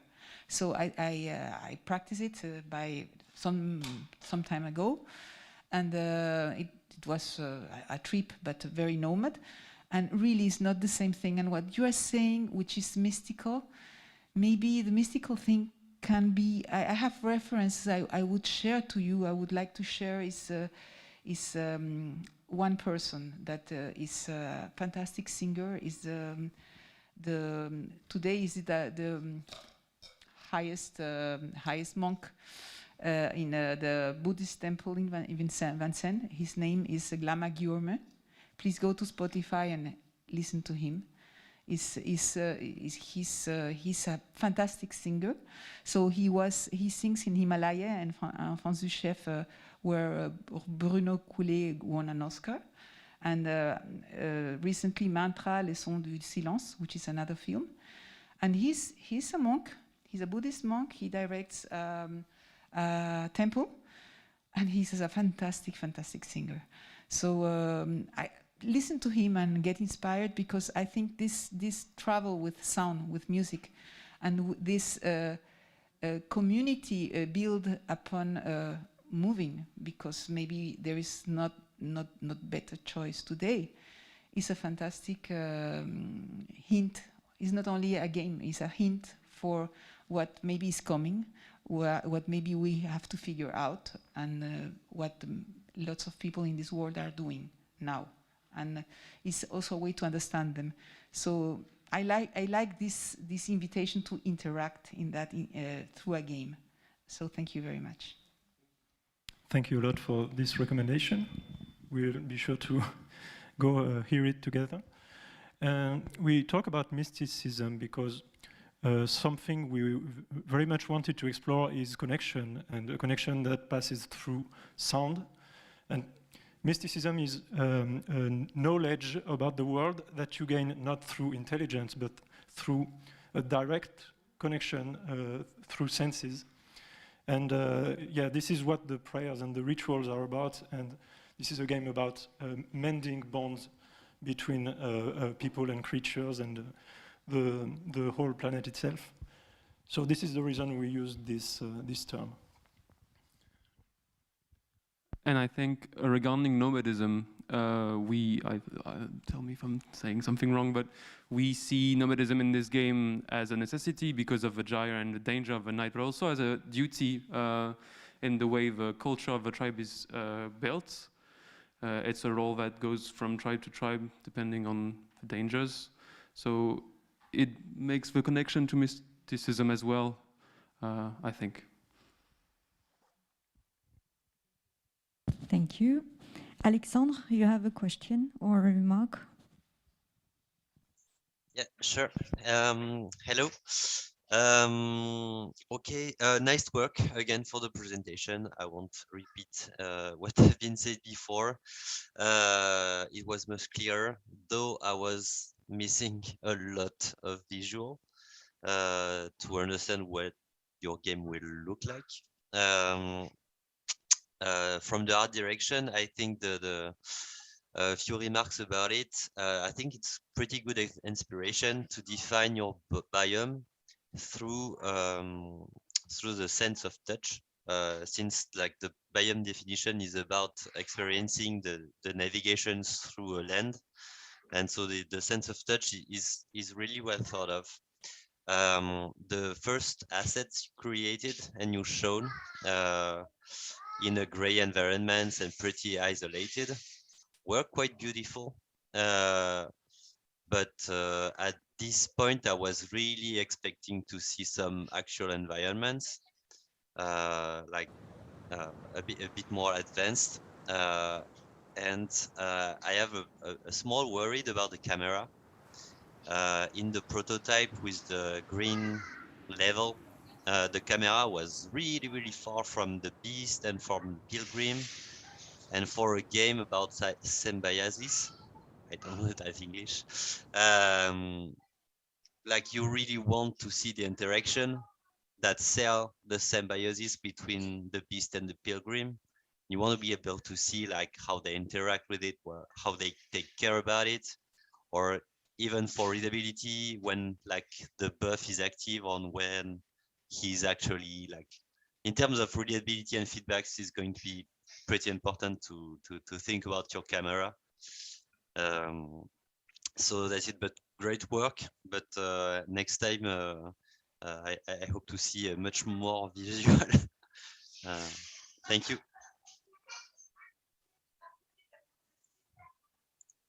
1, 2, okay. Thank you for your feedback. Well, we are working right now on, we had to rescope the game, so we had also to make decisions concerning the visual assets, and they have been made. So we're working on it right now, and it's true that we needed also to rescope, and we still need to work, but we are on our way, and we have different elements already. It's not completely finished, but it's going on pretty well right now. So I think it's okay. For the camera, maybe I will ask for a programmer to talk about it. Is it okay? Yes, so the work about the camera, and in a strategy game, it's the same for everything in the game. Everything has to be made, like you have to put numbers in order to make sure that everything can be tweaked, to make sure that the game has the flow you want, make sure the creature is not too fast, make sure that the resource, there is enough resources, and so for everything in the game, by the end we will have everything parameterized. I wouldn't really know how to say it in English, but and so all those little elements, we will be able to tweak them, and at the end, once we have the final visuals, we'll be able to set the camera just in order for us to have the view we want to share with you.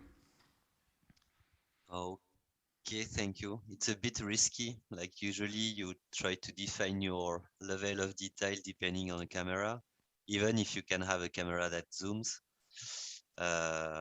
So like it's a bit tricky to do it that way. It's more experimental, I understand, but be aware of the amount of detail you want to show, and be aware of the storytelling you want to showcase thanks to the camera. Yeah, I know it's about gameplay as well, of course, but it's like it's a balance, you know. So, but thank you for the answer. Yes, thank you for all the elements. So I had kind of the same question as Alexandre. So I'm going to skip on it. It was just for the art thing. I was expecting more, just for the environment at least. Like some tiles of the environment. You showed a drawing, like an artwork. The red, yeah, this one. Yeah, okay. So you have tests, but I would have expected like a small scene at least, but it's fine. We'll see. So the last question I have is what happens to the creature at the end, or when it dies? Like, for example, you said at some point you finish the game, you get the super prayer, you pray, and then it ends. So what happens to the creature?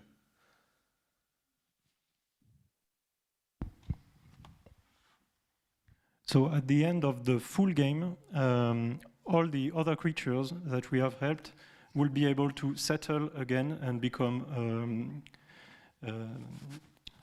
the contrary of nomadic, settler, sedentary, because there is no more danger in the night that will hurt them. And the role of the nomadic tribe of Dawn will be passed from our tribe to another. There is always one, you know, that watches for the others, so that when they are contaminated by the night, this one can help them. But this will be at the end of the full game, not at the end of the slice. At the end of the slice, we just heal one, and it will keep moving like us, or enter stasis and will be not affected by the gyre for a limited time. But anyway, it will be out of danger, and we would learn a prayer. At the end of the slice, that's the thing. Okay, and another question is when the night catches you, do you die, or do you have time to readjust, like, I don't know, destroy 2 buildings to go faster and like kind of go past the night and save yourself? We think it will be game over. At least for the vertical slice. But maybe for a longer game, like after 1 hour of play, it will be a little harsh. But for the vertical slice, it's game over, yes. All right, fair enough. Thank you. Thank you. Thanks. Final question or remark?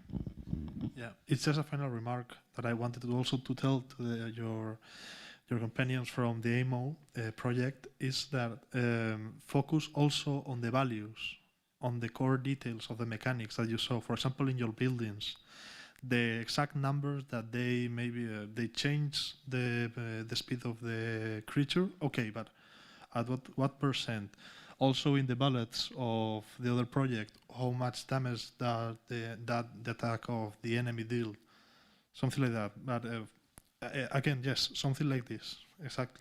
But with all the different, you have said you will have like how many different type of buildings, if I'm not mistaken? Different types of buildings. There are 3 in the slice and 5 more in the full game. Okay, okay. But yes, for the exact values, we tried not to put too much of them inside the presentation because it was a little dense. But Ace already defined them in very detailed ways. Okay, but also here, what's the consequence of having a medicinal lodge in the creature? Okay. Yeah, it allows the pilgrims to regenerate their energy faster. And in the creature, it is low, how much percent, just to know? Yes, I remember the exact number is like 5%. Okay, okay, great, thanks. That's for the next one, just to have to prepare. Cool. Thanks. This was the last remark, right? Yes. Maybe I can take a word, because I will probably speak for all people of Engmin here, but I would like to appreciate that you are here, spend your time, passion for the people who are online, that you're listening to us, just for me and probably for everyone else, that we respect what you do, and that's very great. Thank you.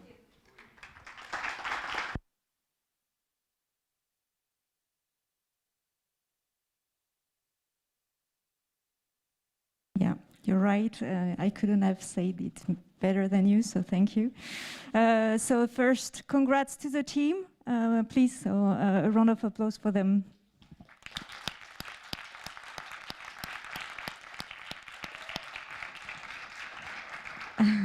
And while I'm asking the rest of the cohort to come back down, just for the final words, I would like to thank you, just as Ace said. It's really valuable to have you here and online. So both for the jury who managed to come to see us, a big thank you. And also for the jury online, thank you for being there. It's less convenient when we are online and you don't see the students and you couldn't exchange directly. But thank you for being there. Thank you for your support, and thank you for the great exchange that we had today. We discussed a lot of aspects of all the project, and it's very valuable for them. Thanks again. So a round of applause for you. From us, so let's.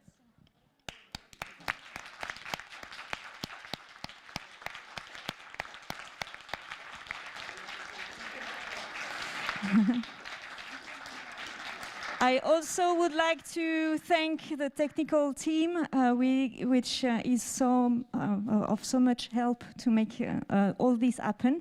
So thank you to Florian and Javier.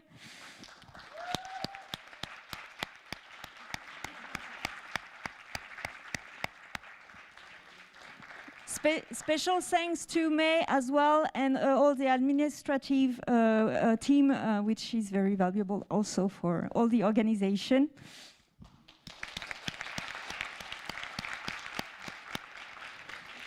And before I give the mic to Stéphane, thank you guys, because you made a great work. Don't forget to go see them and see the things they hide from us today, just to focus on these elements. So, congrats, and we hope to see the rest in about 1 month. So.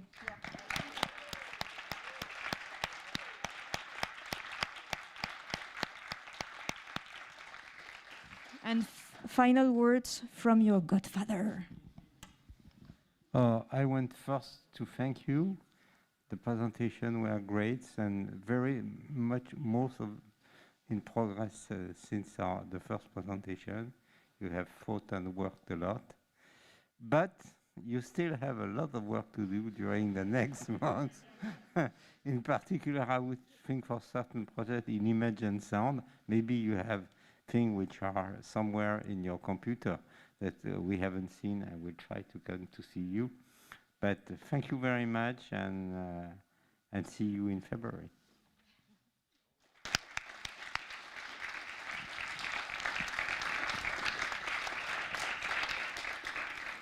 So thank you all, and see you all in a bit less than 1 month. Bye-bye. And don't forget to go see them there. Thank you online. Bye-bye.